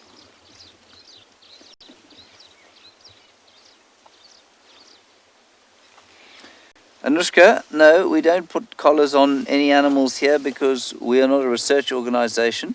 There are research organizations in the Greater Kruger National Park or Great Limpopo Transfrontier Park that may collar elephants from time to time. There are a few collared elephants.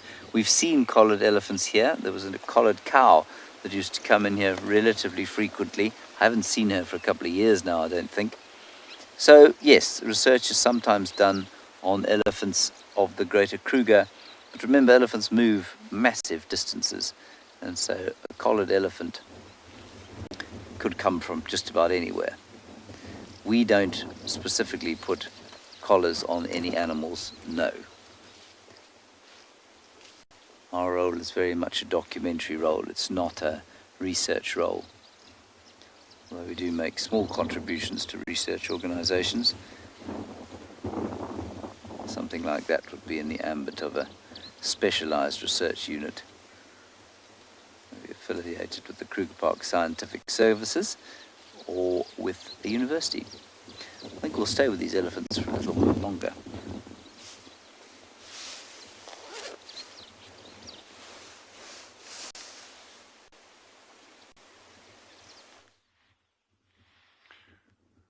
So we've still got one little meerkat up, the other one's popped down again. There was a really interesting topic of conversation in terms of research and collaring animals, that kind of stuff. You know, there's a lot of merit to be had in that, but it really should be for a very, very, very specific and clearly defined purposes. And obviously, collaring animals for tourism purposes, I mean, that doesn't cut it in this day and age. Obviously, there can always be spin-offs for guests. You know, if you've got a research project underway and there's a good reason for doing collaring and that, then it can be a very useful tool, not just for the research, but to be able to get guests involved and see how these animals are moving, the distances that they're covering. And very often it's really eye-opening stuff. And I think since the advent of things like not just normal VHF telemetry, but GPS satellite tracking, that's really just opened a whole new world in terms of understanding how animals are using the environments. One of the challenges that you have with that, though, is there's really no substitute for having research teams on the ground doing observations on animals. Because remember, it doesn't matter how good your telemetry system is, whether it's GPS or VHF, you're just getting points on a graph to say, well, that's where the animal's moved. What the animal is doing is a completely different story. And I think that's where the benefit is of actually having people on the ground following animals. One of the examples, these amazing pangolins that we've been seeing, our researcher Wendy Panona that's essentially finishing up a PhD now on them. The data that Wendy got from the transmitters on those pangolins is invaluable, but even more so the data that Wendy got from just doing the actual physical groundwork, following them, observing them, recording what they're doing, collecting scat samples, setting out trap cameras at burrows. That kind of data cannot be, it can be quantified, but the value of that data is immeasurable. And that goes for any kind of project where, if it's well planned, well structured, well thought out, with specific objectives, specific goals, projects like that are absolutely invaluable to science and our understanding of how these systems work. Because a meerkat is not just a meerkat. The meerkat, as one example, is the sum of this meerkat group. Is its interactions with the environment, with the other species, whether it's a herd of springbuck or a sable walking past, or cheetah moving, or a Cape cobra getting into the burrow.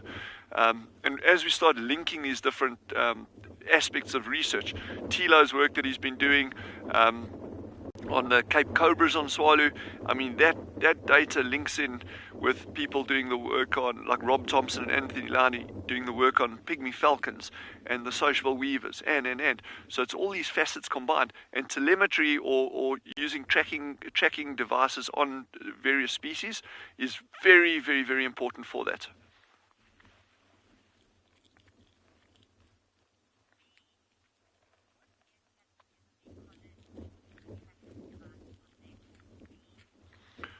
So Beans asked a great question there, linking on from that. Will meerkats ever be collared and have a tracking device? Not on Tswalu ever, unless there was a very, very specific research requirement for it. But it would have to be an exceptionally good, like next level kind of research project. Otherwise we wouldn't even consider it. However, about 70 kilometers away from us, there's a phenomenal facility called the Kuruman River Reserve, and they've been doing excellent work. The best work on meerkats probably anywhere across their range, for sure. And that project's been running for probably 30 years now, 20, 30 years. And they consistently produce really, really good, high quality papers coming out of the work that's been done on meerkats, and not just meerkats. They've sort of spread their focus there as well. But they've spread their research options, but the focus is on meerkats. And so they've had meerkats collared there over the years. And also, just to put it in perspective, when we talk about collaring an animal, it's always top-notch vets that are involved with us. The impact on the animals is negligible. These collars are tiny, tiny, tiny little things. They weigh next to nothing, and there should never be, ever, any impact on the animal itself or its interactions with the environment or the other animals around it. That's the standard baseline entry-level thing that you should be working towards. If it's having any impact on an animal, it should never be done. Case closed. But yeah, there's a lot of good data that can come out of projects like that.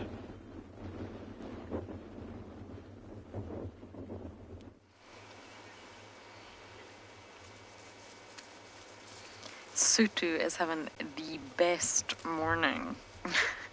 she's actually been quite rough with the little cubs. She's not meaning to, but look at the size difference. And her jaws will be much more developed and stronger than these little ones. And it's rough play. And this is exactly why the younger cubs are stashed at a natal den. It's not because any other hyena within the clan would kill them. It's just a lot of rough play here. They seem to be thoroughly enjoying it. But they absolutely could be accidentally injured.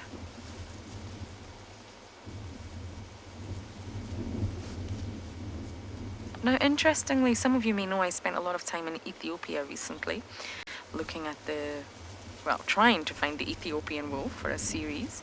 But there's a fascinating story in a place called Harar, and it's in Ethiopia, and it's very, very famous. Basically, there's sort of written records, I don't know how true they are, that hyenas, spotted hyenas, crocuta, have been present in the sort of Harar city for 500 years.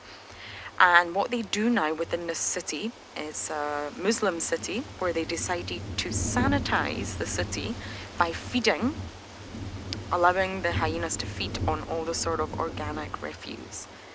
So there was farmers, and they called themselves the hyena men.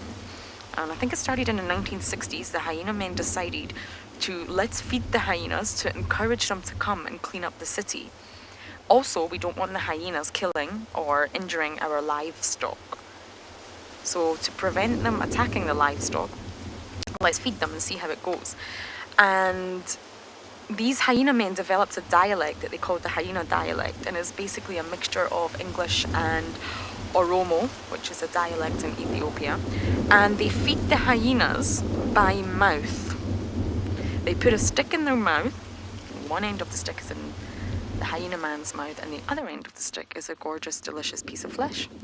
And it's something that you tourists can now go and witness. The hyenas have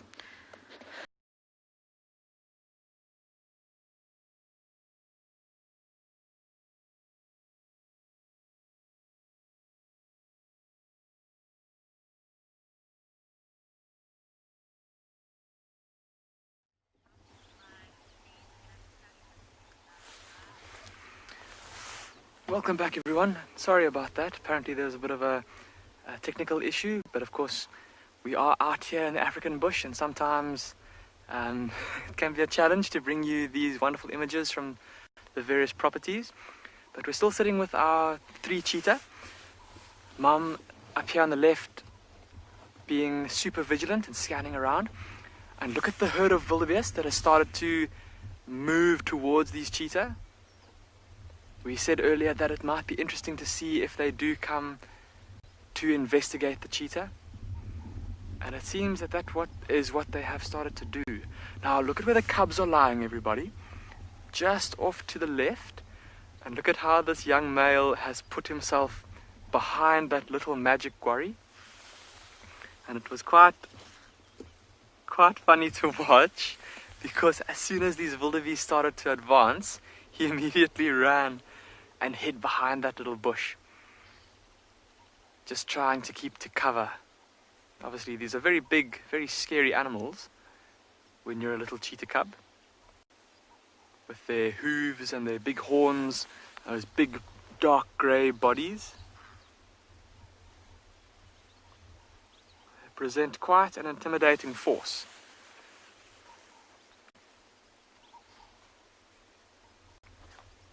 And you might now be able to, I think the wind has dropped a little bit, so I'd love to know if you can hear those snorts that they're making.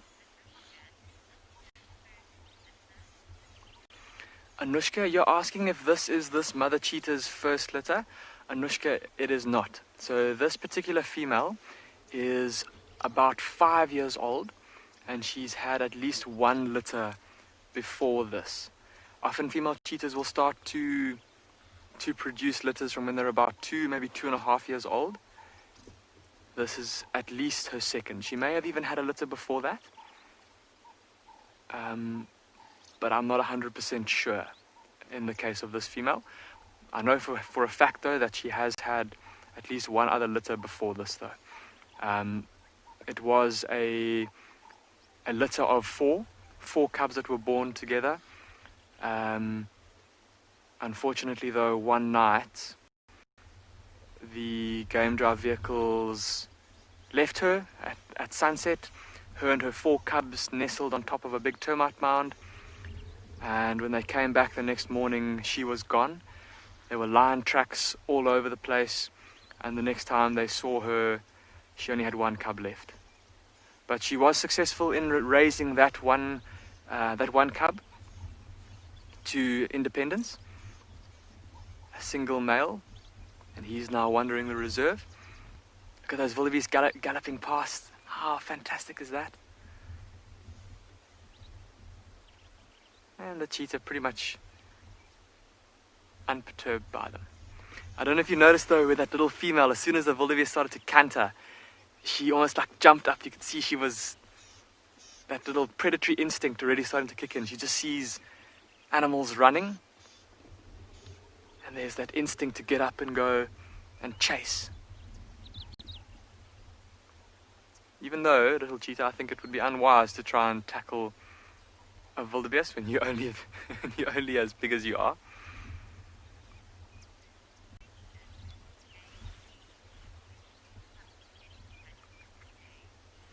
JT, you're asking when these cubs will begin to hunt. JT, I presume you mean on their own. It'll be at about 18 months when they get pushed away by mom. But before that, they will start to help mom in hunts, even from about this age. If mom catches something small enough, like for those of you that joined us a little while ago when we watched her kill a grey duiker, I said that she was looking around for the cubs, trying to call them to come and help her with, well, not to help her, but to come and practice their killing bite on the duiker. So at this age, they'll already, if she catches something small enough, she'll already kind of encourage them to grab a hold of the carcass or of the struggling animal once she's got it kind of subdued. But then from about a year old, they will be kind of big enough and strong enough to actually be of some help in the hunt. And we watched a female cheetah a little while ago. Her, and she also had a single male cub as well. It was about a year old, and this mother cheetah ran into a herd of impala, and the impala sprayed all over the place. And in the chaos, she kind of singled out one and was chasing it, and the impala was trying to run in kind of zigzags, trying to lose her, and in the process it ran into her cub, who was more than up for the challenge, and he jumped up and was actually able to grab a hold of the impala. He wasn't quite strong enough yet to wrestle it down to the ground by himself, but he actually grabbed the impala by himself. But yeah, so JT, so by themselves, they'll have to be able to hunt by themselves by the time they're 18 months.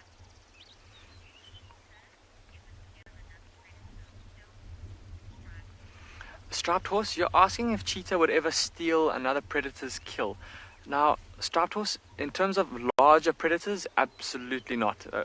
Kind of with them being at the bottom of the large predator food chain, everything basically outranks them in terms of weight and strength. Packs of wild dogs, hyenas of both species, brown and spotted, lions, leopards, they would all easily push a cheetah off of a carcass. And also because they're quite disinclined to actually eat carrion. They won't eat, even if they do find a carcass, maybe something that's died of natural causes, they won't feed from it unless it's very, very, very fresh. But striped horse, I can't say. Perhaps if they were to come across something small, like maybe a jackal that had somehow managed to catch an impala lamb, or perhaps where they're a bit more common, if a caracal had caught an impala lamb or a springbok lamb out in the Kalahari, somewhere in that area. I mean, these animals have to survive, and they will be as opportunistic as they can. So perhaps in that circumstance, they might try to push that smaller predator off of a kill. But I have not come across any record of that. Maybe other cheetahs though. Maybe other cheetahs. We have seen it before where a mother cheetah with her youngster has been pushed off of her kill by two big male cheetah. We've certainly seen that. Okay, we're gonna, I think, spend a bit more time here because these wildebeest are hanging around and these cubs are looking at the wildebeest and they're up off the ground. So maybe, just maybe, they start to play. In the meantime though, let's go have a look at some inquisitive looking meerkats. So Damien had an interesting point there about not having seen cheetahs scavenging from other animals. We haven't seen it with meerkats either. That being said, you know, if you've got a carcass, if you've got a starving cheetah and it comes across a carcass, I'd be surprised if it wouldn't. But normally any healthy animal that's, you know, it hasn't been compromised in any way, it's not impossible for it to do that. And that's the one thing I've seen in nature is, you know, we can never say never. But in terms of cheetah, that typically they do not scavenge on carcasses. And with the meerkats, we actually haven't seen that either. You know, it's kind of outside of their frame of reference in terms of feeding and that. But what we have seen is, I mean, I've seen that is, at a carcass site, you can get a lot of a build-up of insect larvae, dung beetle larvae, things like that, and that's what meerkats will go for. So if they're around a carcass like that, it's not because they're scavenging on the carcass itself, but the incidental life that builds up around a carcass, because of the presence of that carcass, that can bring other animals in to feed on them. Like honey badgers, for instance, would dig up beetle larvae like that. You'd get mongoose feeding off things like that as well. So, and meerkats are a kind of mongoose. It's a species of mongoose. So no sign of the pups yet, but they're coming soon, very soon. We must just bite the bullet. Just be patient. Remember the other day they kept looking down the hole, which tells us that it's probably a good indication that those meerkat pups are very, very, very close to the burrow entrances. So we just need to be as patient as we can.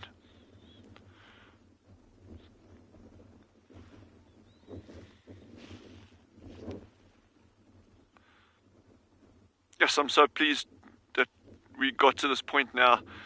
And I'm up for a honey badger sighting any day of the year. I absolutely adore those animals, but I'm also quite happy that there hasn't been honey badger activity around these meerkats after the amount of time that we've kind of invested in spending time with spending with them. So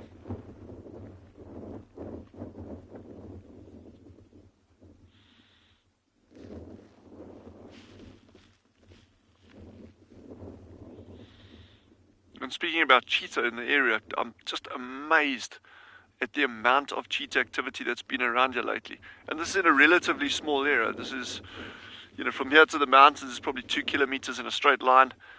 And yes, there were reports of where we saw those ones, not yesterday, the day before, the female 4 cubs.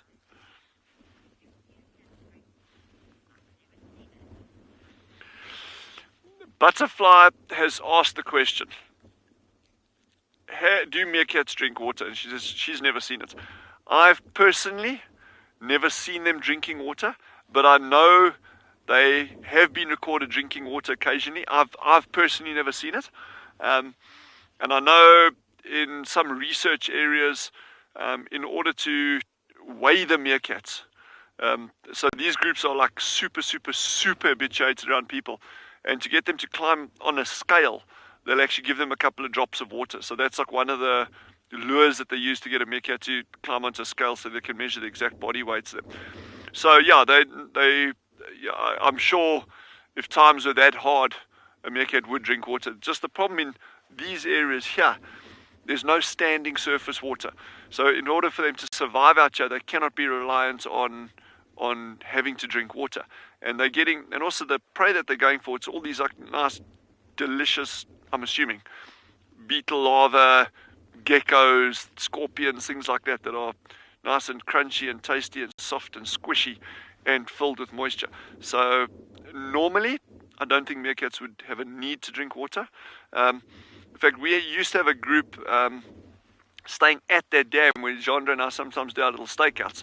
And that group actually used to den on top of the dam wall there.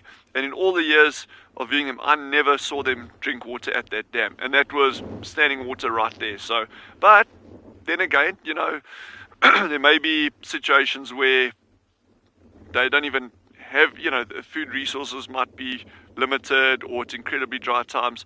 There's a bit of rainfall and maybe they'll drink water.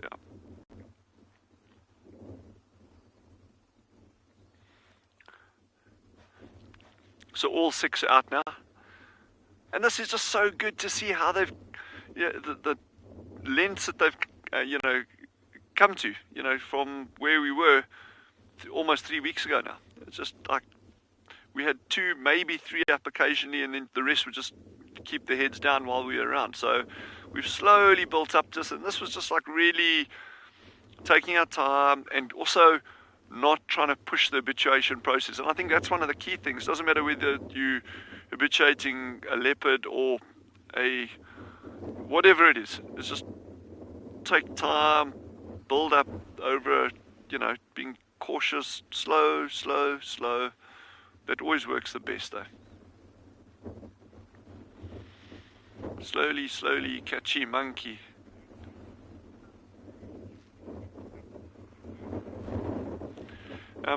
Just so you know, we're going to be practicing an advert in the coming minutes and that, so bear with me if things are slightly different to what we normally do.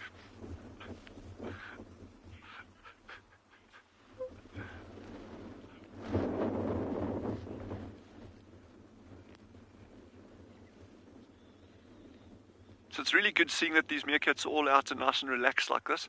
The one on there's one's genre's not on them now, but there's 2 out to the far right-hand side of the frame. And there we go, he's panning across it now. The one closest to camera is the one that used to be the most nervous. So I just want to see, it's great that he's come on so far, and we'll just see how he settles down with this wind.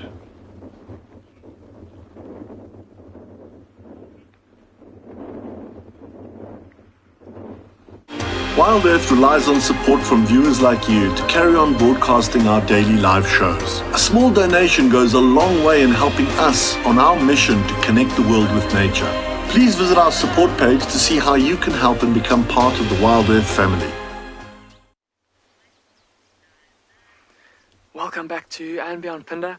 We're still with this mother cheetah and her 2 youngsters, still lying around, looking pretty relaxed.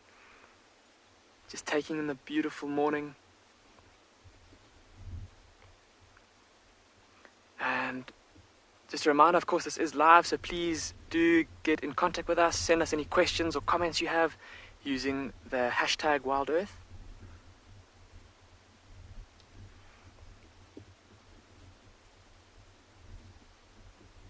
Just look at how cute and fluffy these little cubs are.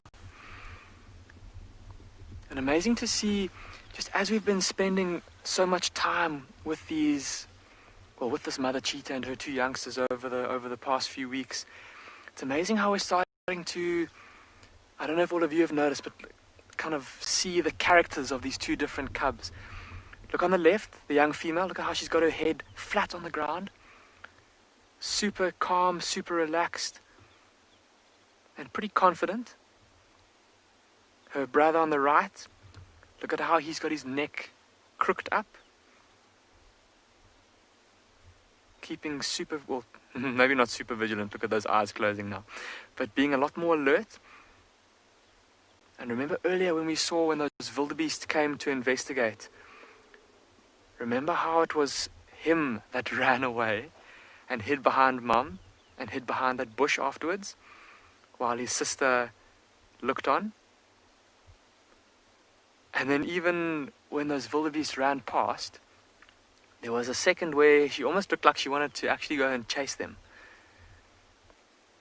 It almost seems like she's a bit more brave, a bit more confident. Even though, like we were saying, she is a bit smaller than he is. And that will stand her in good stead for later on in life. Of course, in about a year's time from now or so, when Mum eventually does send these two youngsters off on their own, they will spend a bit of time together. But then as she gets old enough to start looking for a mate, they'll split up, and then she'll be, oh, look again. Just talking about how much more alert this young male has been. Look at how he's just sat up, and he's looking off behind us. And that's the direction where the wind is blowing from, everybody. So he may have caught the scent of something interesting. He's just looking to see if he can see what it is, using the cover of that bush to hide behind.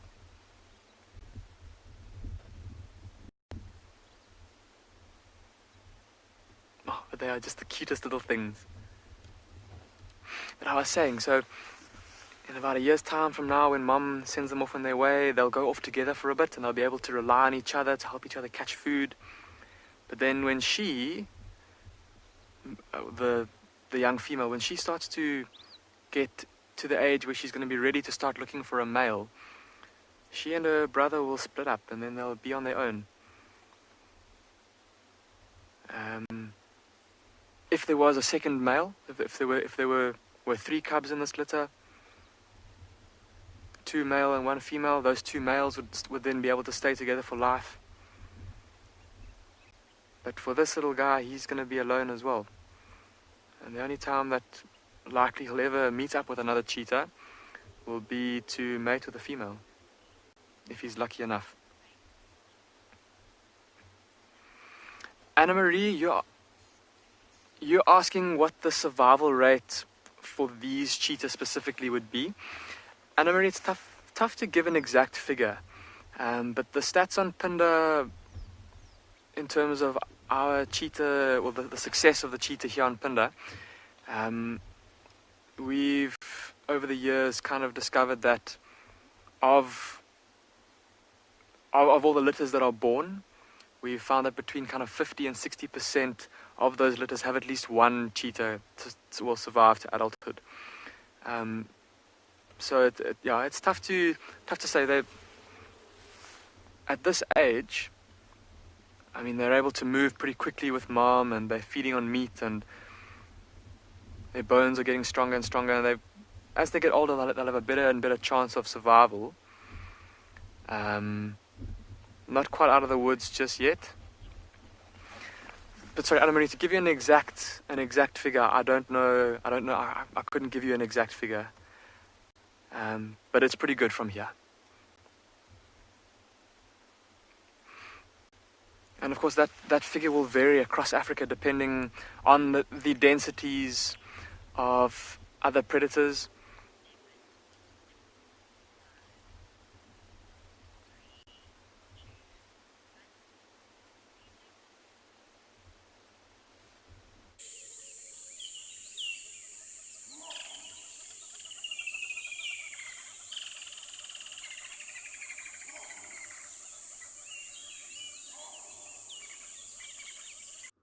This is the little alpha that we got here, or let's say the dominant female. I think we've mentioned before that in these larger meerkat groups, this is actually a very small meerkat group compared to what they can get to sometimes.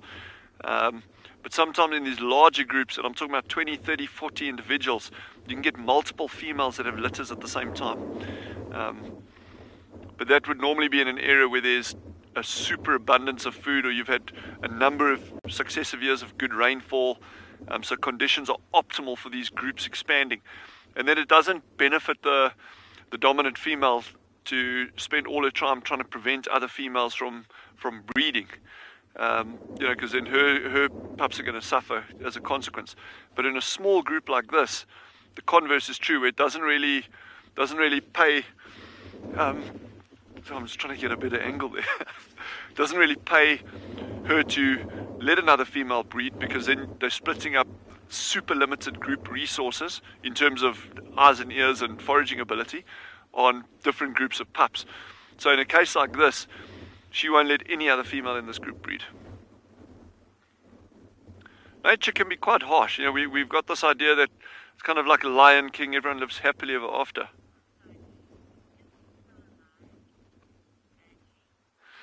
Angie has asked, is this Musadi and is she still alive? No, this is not Musadi. Musadi is with a group called the Horses, and she is still alive. She is still doing well. This is a totally different female, totally different group. This is called the Rock Stars, and they are cool little rock stars. He's having a good scratch over there. But Musadi and her group are still thriving. The reason we elected to move away from them is that we got a report that this female was heavily pregnant and was about to give birth to the pup. So that's why we moved over from there. Yeah, but Musadi sends her regards to everyone. She says she hopes everyone's keeping well. And they're actually not far from here. They are straight line, probably 600 meters, 700 meters is the burrow system that they took up residence in. So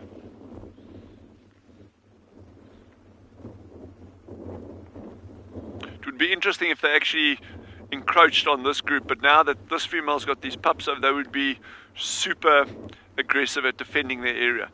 And also with the scent marking that these meerkats are doing all the time while they're out foraging. You know, they're using latrine sites that there shouldn't be too much of an overlap.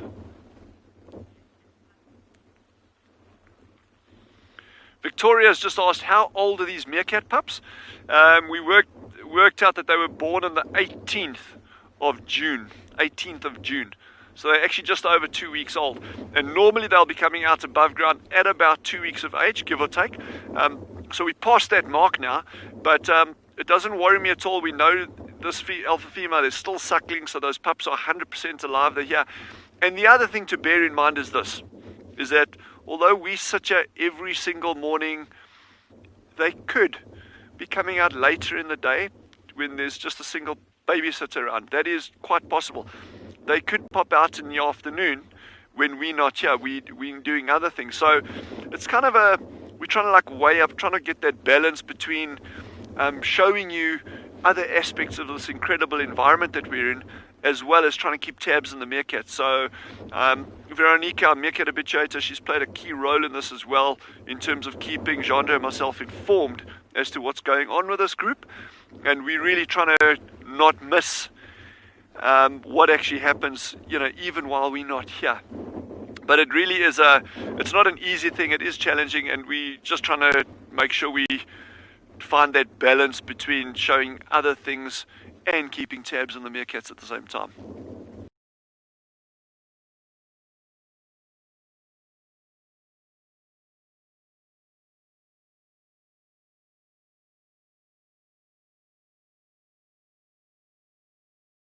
But it's all fun, and it's all time well spent. It's never wasted time out here. So let's wait and see.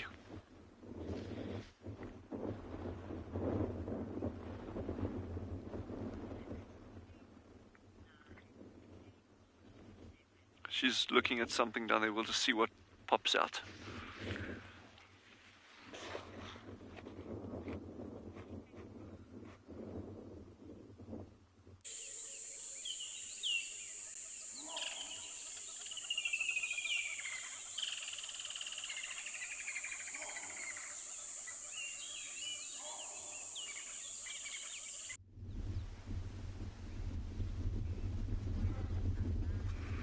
And again, welcome back to andBeyond Phinda, everyone. We're still with our mother cheetah and two youngsters, and they are still adorable as ever, soaking up the warmth of the sun. Look at that little male on the right, with his back to the sun, closing his eyes, just drifting in and out of sleep.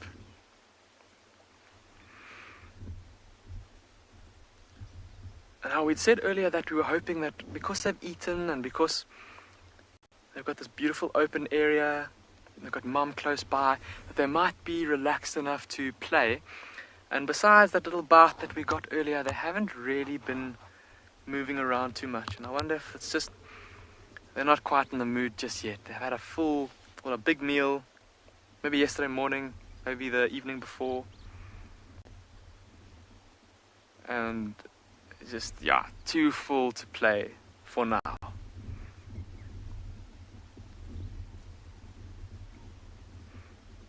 But But it is still so lovely to be able to spend time with them like this and just watch them, like I said, get to know their personalities a bit more.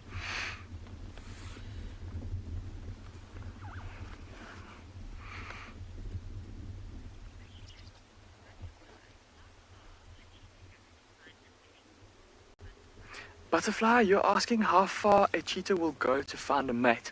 And Butterfly, to answer that question, I would like to show you a map of our reserve, because although I have not read any stats about cheetah in other areas, but I can show you on a map of our reserve and then give you a rough idea in terms of distance. So I'll pull out the map and I'll just ask Marcel to have a look this way. So here is a map of andBeyond Phinda Private Game Reserve. We are currently down here in this grey area, these open grassland clearings, quite far south in the reserve.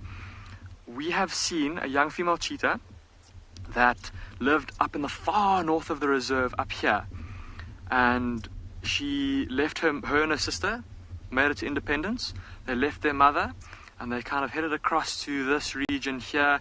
They spent a couple of months kind of living around here, and then the one female separated from her sister and traveled all the way from there down to these plains down here in search of the two dominant male cheetah whose territory encompassed this area here. And so that distance there, if I had to estimate in a straight line, it's probably about 20 kilometers or so that she walked. And of course, she wouldn't have walked in a straight line. She would have zigzagged as she went, trying to stick to open areas, avoiding the very dense forests which kind of grow along the rivers here and grow in these areas here. So 20 kilometers at the very least, and perhaps even further than that. Well, 20 kilometers in a straight line, but just by virtue of the fact that she was zigzagging even further.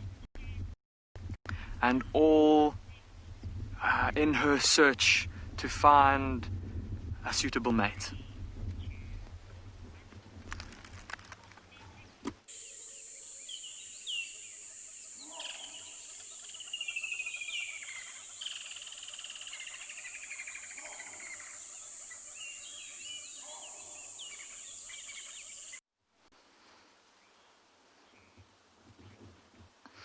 The Djuma clan has got a little bit bigger here.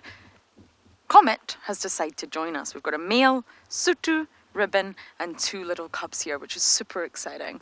My name is Lauren. I do have Niels on camera, and unfortunately the little cub inside we can hear, but it hasn't made an appearance yet.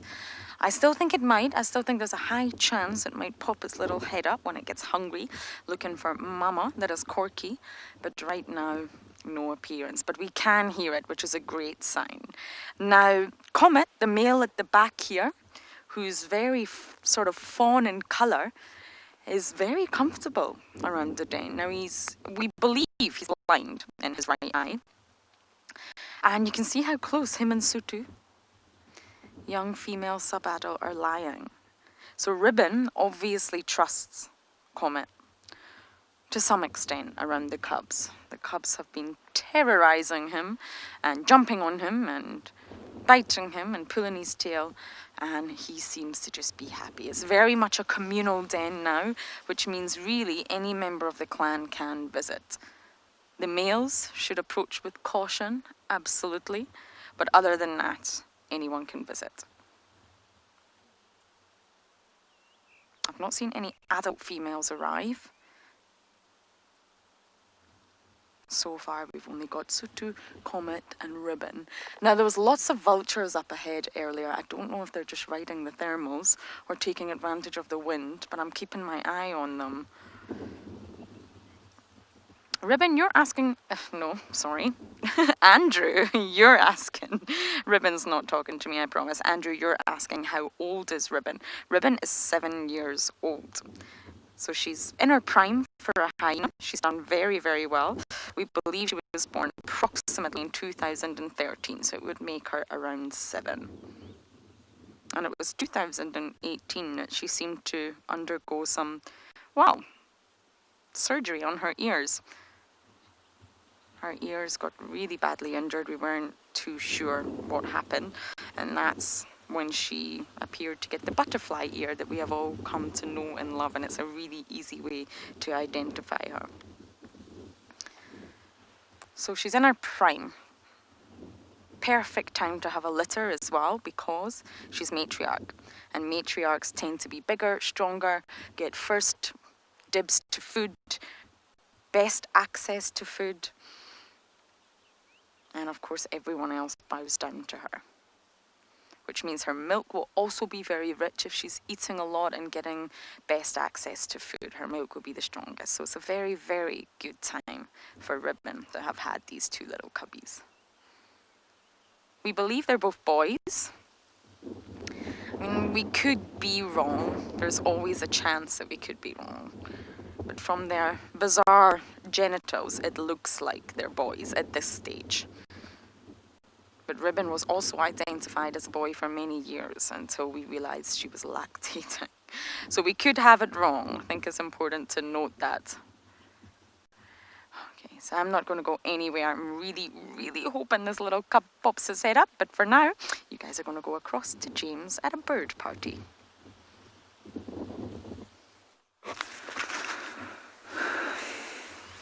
We're having a rather fascinating time here with a great big mixed flock of seed eaters. We've had golden-breasted buntings, yellow-fronted canaries, mixed flocks of paradise and probably long-tailed widers, at least pin-tailed widers, and we've also got a whole lot of sparrows. So we've got grey-headed sparrows and yellow-throated petronias, none of which, of course, are playing a great deal of ball with the camera right now. This on account of the fact that every time they take to the air, they are blown most of the way to southern Zimbabwe. So what you're looking at there is widers on the right-hand side. Just zoom in there if you can. There we go. Bang the super zoom if you can. Is at the end. Okay. Let's come back a bit, back to that little ground spot where they were on the ground. There are a couple more there. Now I know this is not particularly massively entertaining if you are not into birds, but a great big flock of mixed seed eaters like this is actually very cool.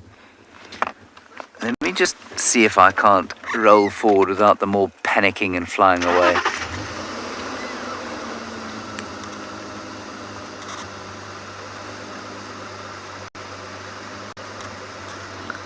Look at them, there are hundreds of them. All coming in now into the same tree. I'm going to stop here. They're on the ground and in the same tree. Very tricky to get them all.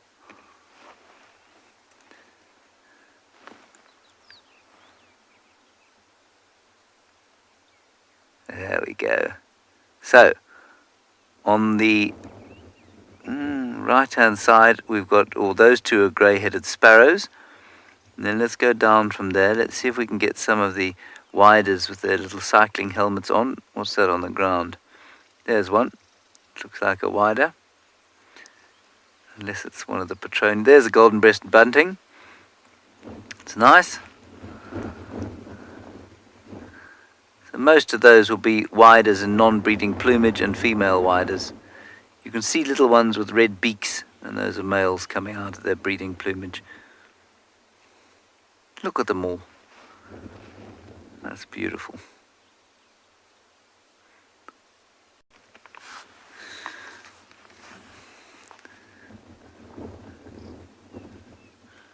Now, unfortunately, I've left my bird book at home because I didn't want to bring it out in the rain, so I can't show you a picture.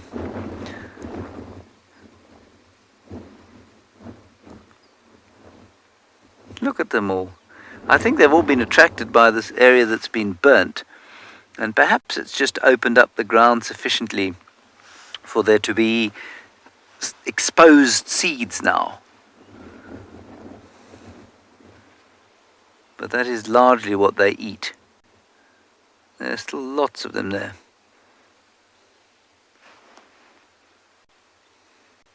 Right, we'll sit with these birds and see if anything else emerges in the next little while.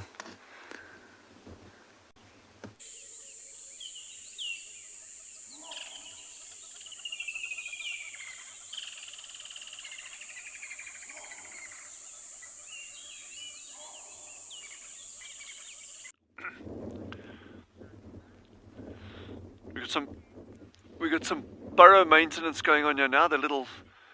One little meerkat is digging. It might just be my imagination, but these mounds are getting higher and higher. You'll see it'll come up now. It's just below the level of the camera now.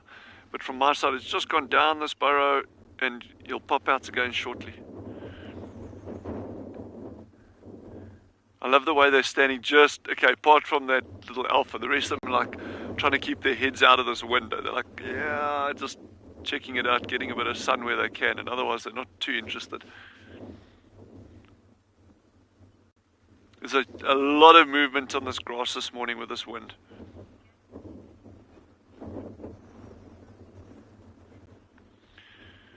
Sorry, Jackie just asked something about what do meerkat things look like. I'm not sure what the question was.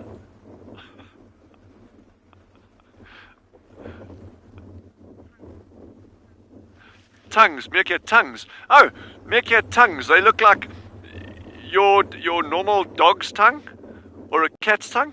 It just looks like that. If we're very, very lucky, occasionally you get them they'll actually yawn sometimes. And it's just a nice little pink tongue. Nothing odd about it. But an interesting question, that. Cool question.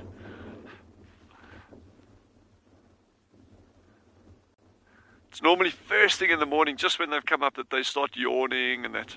Just like most people. Some people even yawn halfway through the day. Like me.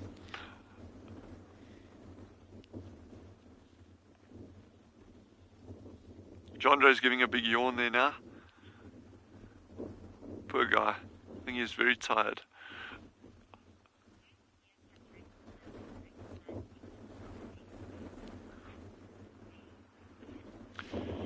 Hey, Sophia has asked a really nice question as well. Do meerkats recognize each other from their scent? Absolutely. There is no question. Scent plays an incredibly important role in group cohesiveness. But not only that, they'll also recognize other meerkat groups from their scent. And remember, when we talk about a meerkat territory, it's not a thing that's set in stone to say, okay, these are the boundaries. It's like a little box, ding, ding, ding, ding, there, and the next group is there, the next one's there, like that. These boundaries can be very fluid. And what that means is that the neighboring meerkat group can come in contact with these meerkats occasionally.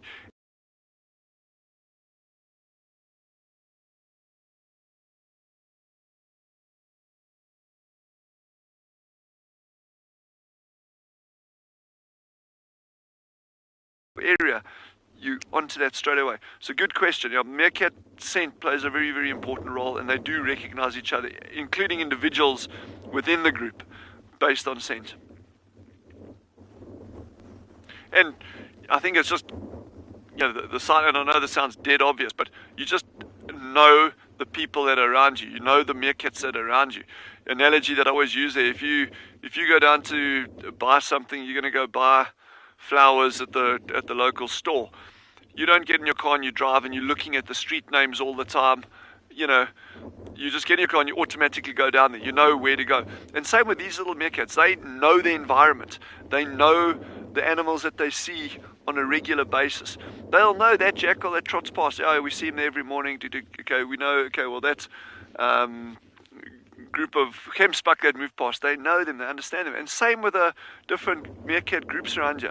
Occasionally you might get an intruding male moving through that would be unknown to them, but otherwise these ones know, okay, the horses are down there, the mokalas are down there, this group's down there. So they really understand the environment, and scent is so important in them helping them understand what's going on around them.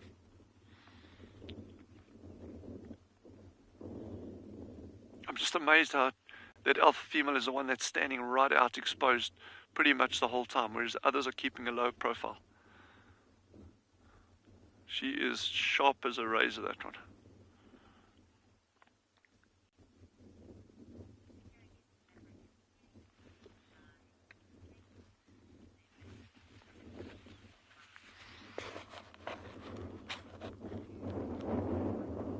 WildEarth relies on support from viewers like you to carry on broadcasting our daily live shows. A small donation goes a long way in helping us on our mission to connect the world with nature. Please visit our support page to see how you can help and become part of the WildEarth family. Welcome back to andBeyond Phinda Private Game Reserve, everyone. And our cheetah have done the exact opposite of what we were hoping that they would do. Look at how all three of them are now fast asleep. The two cubs absolutely passed out. Look at that. Lying flat on their sides. And those fat swollen tummies gently heaving up and down. Just imagine, they must be warm to the touch. The sun is getting quite warm now. And those soft little fluffy fur coats must be heating up a little bit. Look at Mum. See how even though she's got her eyes closed, we watch her ears carefully. Can you see how her left ear twitches every now and then?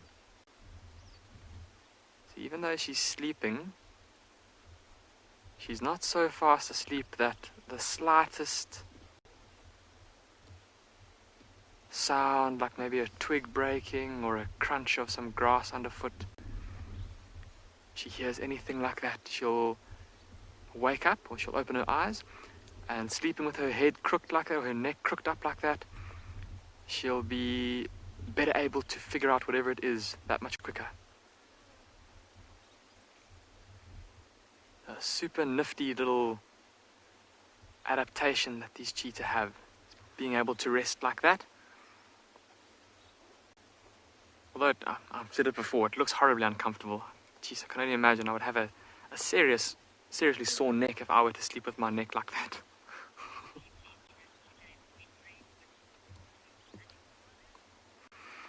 Okay, but I think these cheetah have provided us with a fantastic morning.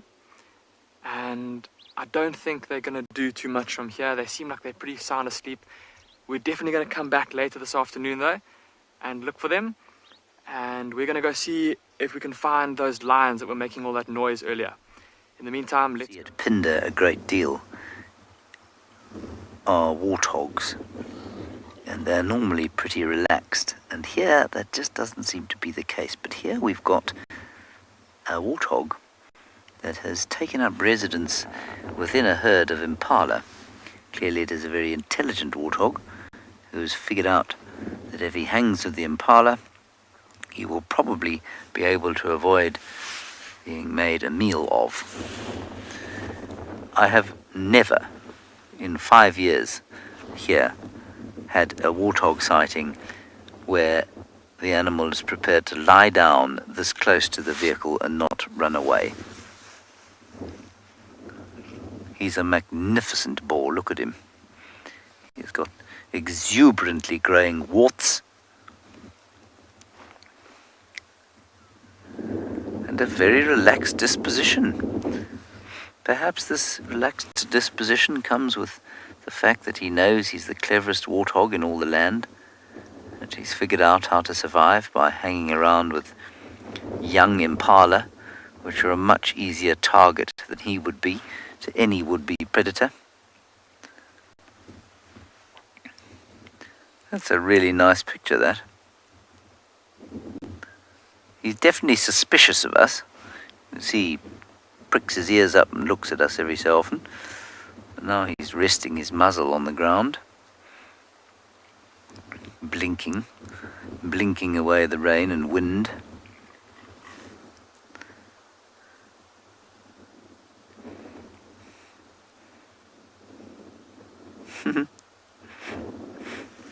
This is very cool.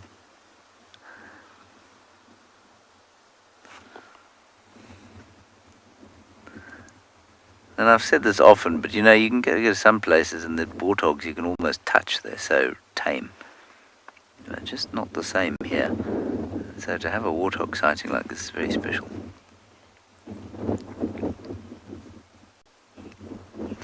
Hello, George. George, will warthogs can grow to up to 100 kilograms, believe it or not. So, I mean, that's a massive animal. 100 kilograms, the size of a, I don't know which part of the world you live in, but a good size American football player. I know they're different positions, but linebacker, I guess, roughly. Good size flank forward in rugby. They don't look anything like that size, though, because they are very compact. I would probably say that this warthog, I mean, 100 is massive for a warthog. I'd say this chap is probably 75 to 80 kilograms, which is still quite a creature. He'll pack quite a punch.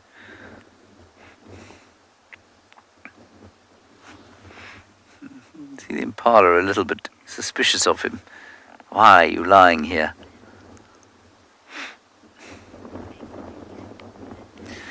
Liz, the warthog might be sick. I doubt it. It might be injured, but I don't think so. I think it's just comfortable and warm there in the grass, and it's got some impala friends providing security. I think our presence is now ruining that. I think slowly the impala are deciding that they don't want to be around us, and so they're moving off, which is going to necessitate the pig moving off as well, unless he decides that he's safe enough there in his warm, grassy bed. See, he's going to sleep now. I think we'll move off as quietly as possible so that he doesn't wake up.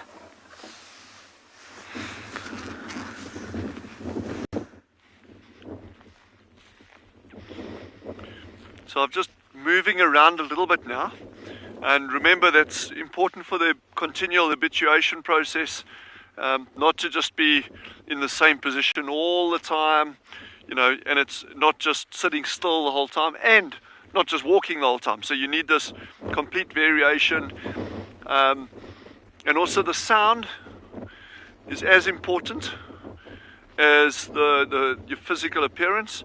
You know, so in other words, if we came here every single day and we just sat dead quietly in the same position, it would be a very, very different thing to actually moving around and talking.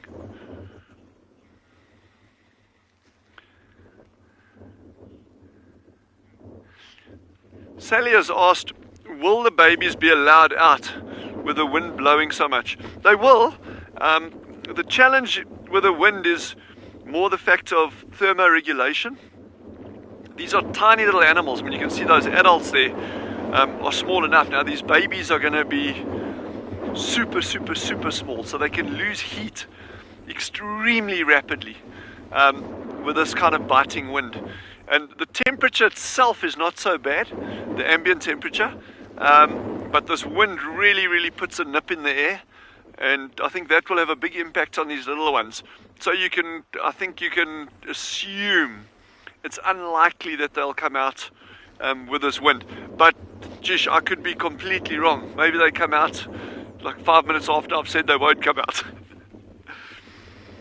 So, but wind is I think a factor that's often not taken into account. You know, you think, well, okay, yeah, but the sun is shining, it's nice on a bright day, but that wind is it really, really can drain energy from an animal, because, you know, as you're losing temperature, it's about energy. You're losing energy, and that means you've really got to either conserve that, or you've got to be out and doing something that gets more energy, like foraging.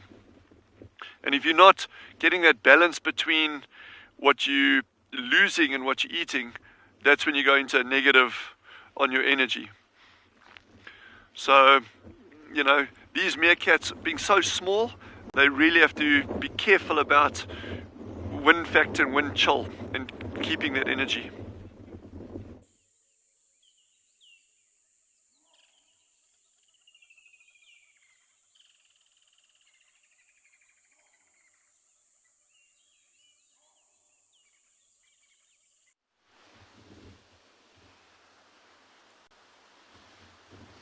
The cubs have popped back in. but they can pop out at any moment, and the adults are still here. So we've got Comet sleeping just to the side, and Ribbon is all the way over there. So she's still here, don't worry. I don't want to go anywhere just in case we miss the action of the other cub, which can happen right in front of our eyes. This is a live safari after all, and we all want to see this brand new cub at the same time. So don't forget to send in your questions, everybody. #WildEarth. Always look forward to answering them, especially if they're about hyenas. Now the cubs will probably be tired. They've been bounding and leaping and jumping and biting and wrestling, so they're probably going to have a little snooze inside. But it was not a problem for us to be here. Many of you ask me, why do you not stay at a den when there's no adults? They're far too young. They're just a little bit over 3 months old.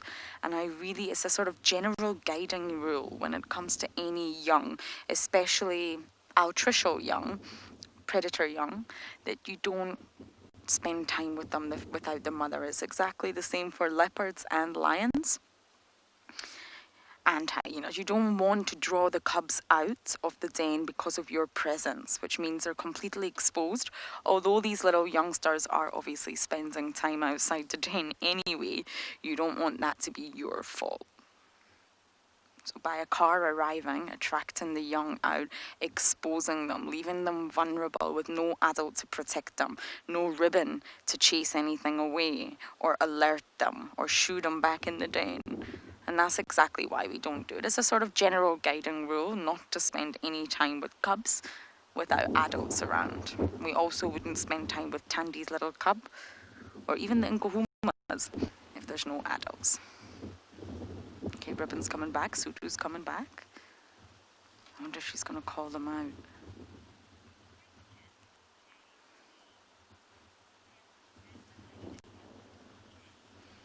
JT, absolutely not. Males are definitely submissive to the females. You can see Comet's getting chased off here, right in front of the vehicle. Ribbon says, Comet, go away. So the males will always come second to the females. Oh, Ribbon's doing her thing. And it says, oh, Ribbon, don't sit in. Okay. That was delightful. If any of you wonder why hyenas smell, that's one of the reasons. So yes, it's a matriarchal female-dominated society. Females are the backbone of a hyena clan. They're also much larger. They really are the dominant of the two sexes. So the males will always be submissive in a clan, especially immigrant males. But they would never want to harm the cubs, not of their own clan. Another clan, a territorial dispute or a battle with another clan could be a different story. But the males would not harm them. But they're very weary of Ribbon. Very weary. She is the boss after all. And if she's grumpy or a little bit hangry, then I also wouldn't want to mess with Rib Robs here. She's fiercely protective over two. She does need to go off and feed, absolutely. She will leave them. She has to leave them. She has to teach them how to be independent. One day they will be on their own, just like Sutu.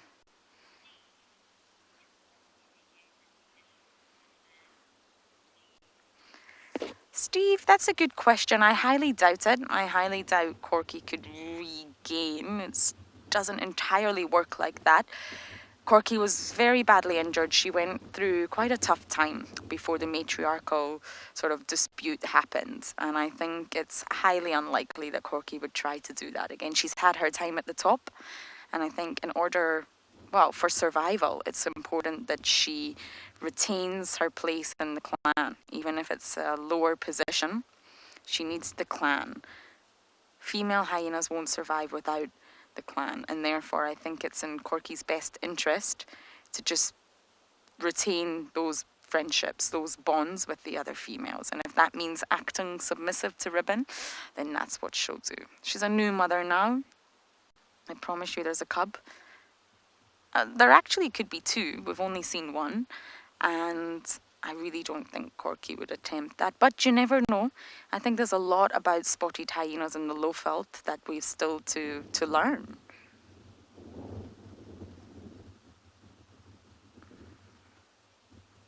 But I think Ribbon's going to hold on to the position for quite some time.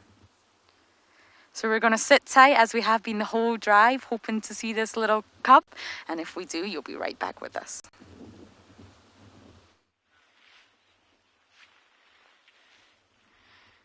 So these little guys are sitting right in front of Gendre now. There's one that we're not going to cut to now, but it's way out to the left-hand side, to the right-hand side of the frame. But the rest of the group is sitting right in front of Gendre, totally relaxed. Apart from this wind, we were actually just discussing it now. This wind is really, it's blowing harder today than it's probably blown in the past 3 weeks since we had that last cold front that moved in. And I don't know if any of you have been watching the news, but there's a huge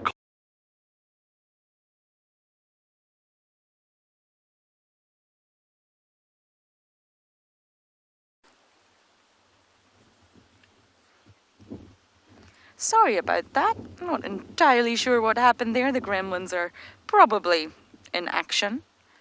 And talking of action, it's all very quiet on this front. I'm not too sure that we will see cubs again. But it's been a fantastic morning. It really has. I've been coming to the Hyena den day after day after day, pulling my hair out because I wasn't able to spend time here. And I've been able to spend 3 whole hours here this morning to try and work out what's going on.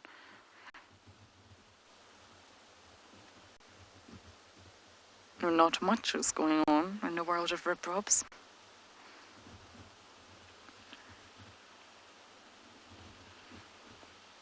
I just really hope one day soon we start to see the other adult females here. That's what we really need to establish the hierarchy. At the minute, the hierarchy is just guesswork. Based on previous knowledge, we really need to see them interact.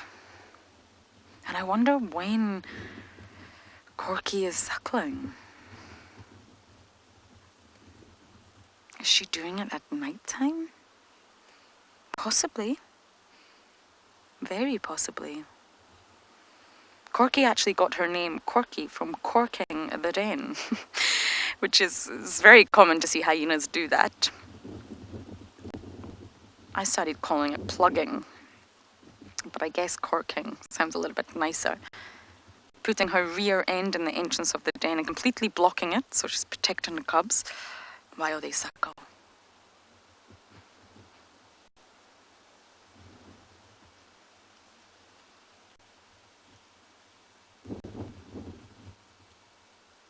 We could hear Corky's little one. I don't think you can call it squittering at this age. Squealing at the top of its lungs. I think it's hungry. And I mentioned this earlier, but I think we were maybe cut off by those evil gremlins. Hyenas don't allo-suckle, so they're completely different from lionesses. So Ribbon cannot suckle Corky's little one. Okay, not long to go. Hopefully that little brown head is going to pop itself out soon. Welcome back. We said that we were going to go and look for those lions we could hear, and we just spoke to our tracking vehicle, and they've been following. Some of you that have been watching for the last couple of weeks may remember those 5 small lion cubs. They were following one of the mothers and those 5 cubs, and they've just gone down into this impenetrable thicket at the edge of this ravine. So we unfortunately can't follow them for now, but quite an amazing story. They told us that what they'd found was that big commotion that we'd heard. Lions had killed something. It was killed by those 2 lionesses that we saw earlier this morning, that we were following. But then the 2 mothers with the cubs came in and actually pushed those lions off of the carcass. Now, interesting to note that those lions are all from the same pride. So a bit of tension there within the pride, and it's going to be interesting to see what happens from here. If maybe the pride does fragment the 2 mothers and the youngsters and the sub-adults with the other 2 lionesses. But who knows, only time will tell. So just wanted to let you all know about that. But unfortunately, like I said, we can't follow them. So we'll send you across to Tswalu and go and see what those meerkats are up to.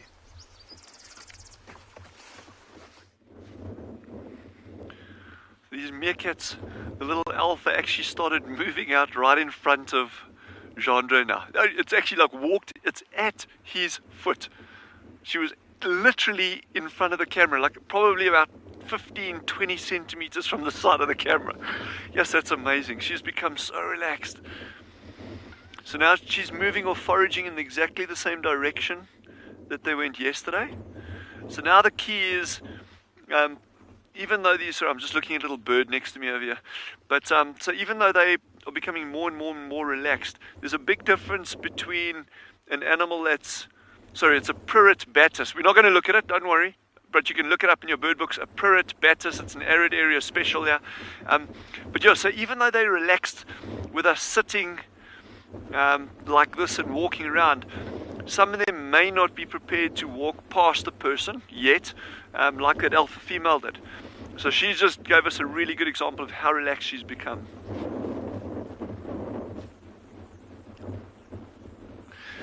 George has just asked, what sounds do meerkats make? I'm not going to even try imitate them, firstly because I'm shocking at imitating sounds, and secondly, I don't want to try imitate meerkats while we're actually sitting around the meerkats and that. Yeah, we know they've got pups, so I don't want to do anything like that's going to have any possible disruption on the group and that. But they've got lots of different calls they make. It's what we call a little bark, which is your typical alarm calls, and they've got a number of different kinds of alarm calls, different barking sounds, depending on the threat that they're seeing. And then they've got a lot of little squeaks and growly kind of sounds that they make around the burrow and that, especially when they play fighting. And then they've got these little contact, very, very soft, like beautiful little contact calls. But yeah, I'm sure on the internet there must be numbers of recordings of meerkat sounds and that if you wanted to look it up. But yeah, they vocalize quite a bit. And that's one of the features. And unfortunately, just you know, with the mics that we got to be able to pick out from this kind of distance, and also the winds coming across, I'd have to be really, really, really close to the meerkats, within a meter or two, for you to actually hear those sounds. But what they do is, as these pups start coming closer to the entrance of the burrow, they'll often sit there looking down at them inside the burrow, and then there's these little contact calls going on the whole time. But if, you know, over time, as they get more and more and more relaxed with us being close to them, maybe there's a chance we'll actually get to hear that. Keep our fingers and toes crossed. Not together, your toes separately to your fingers. Unless you can do that. We're just going to pop across to Lauren quickly. And I'm going to carry on waiting here.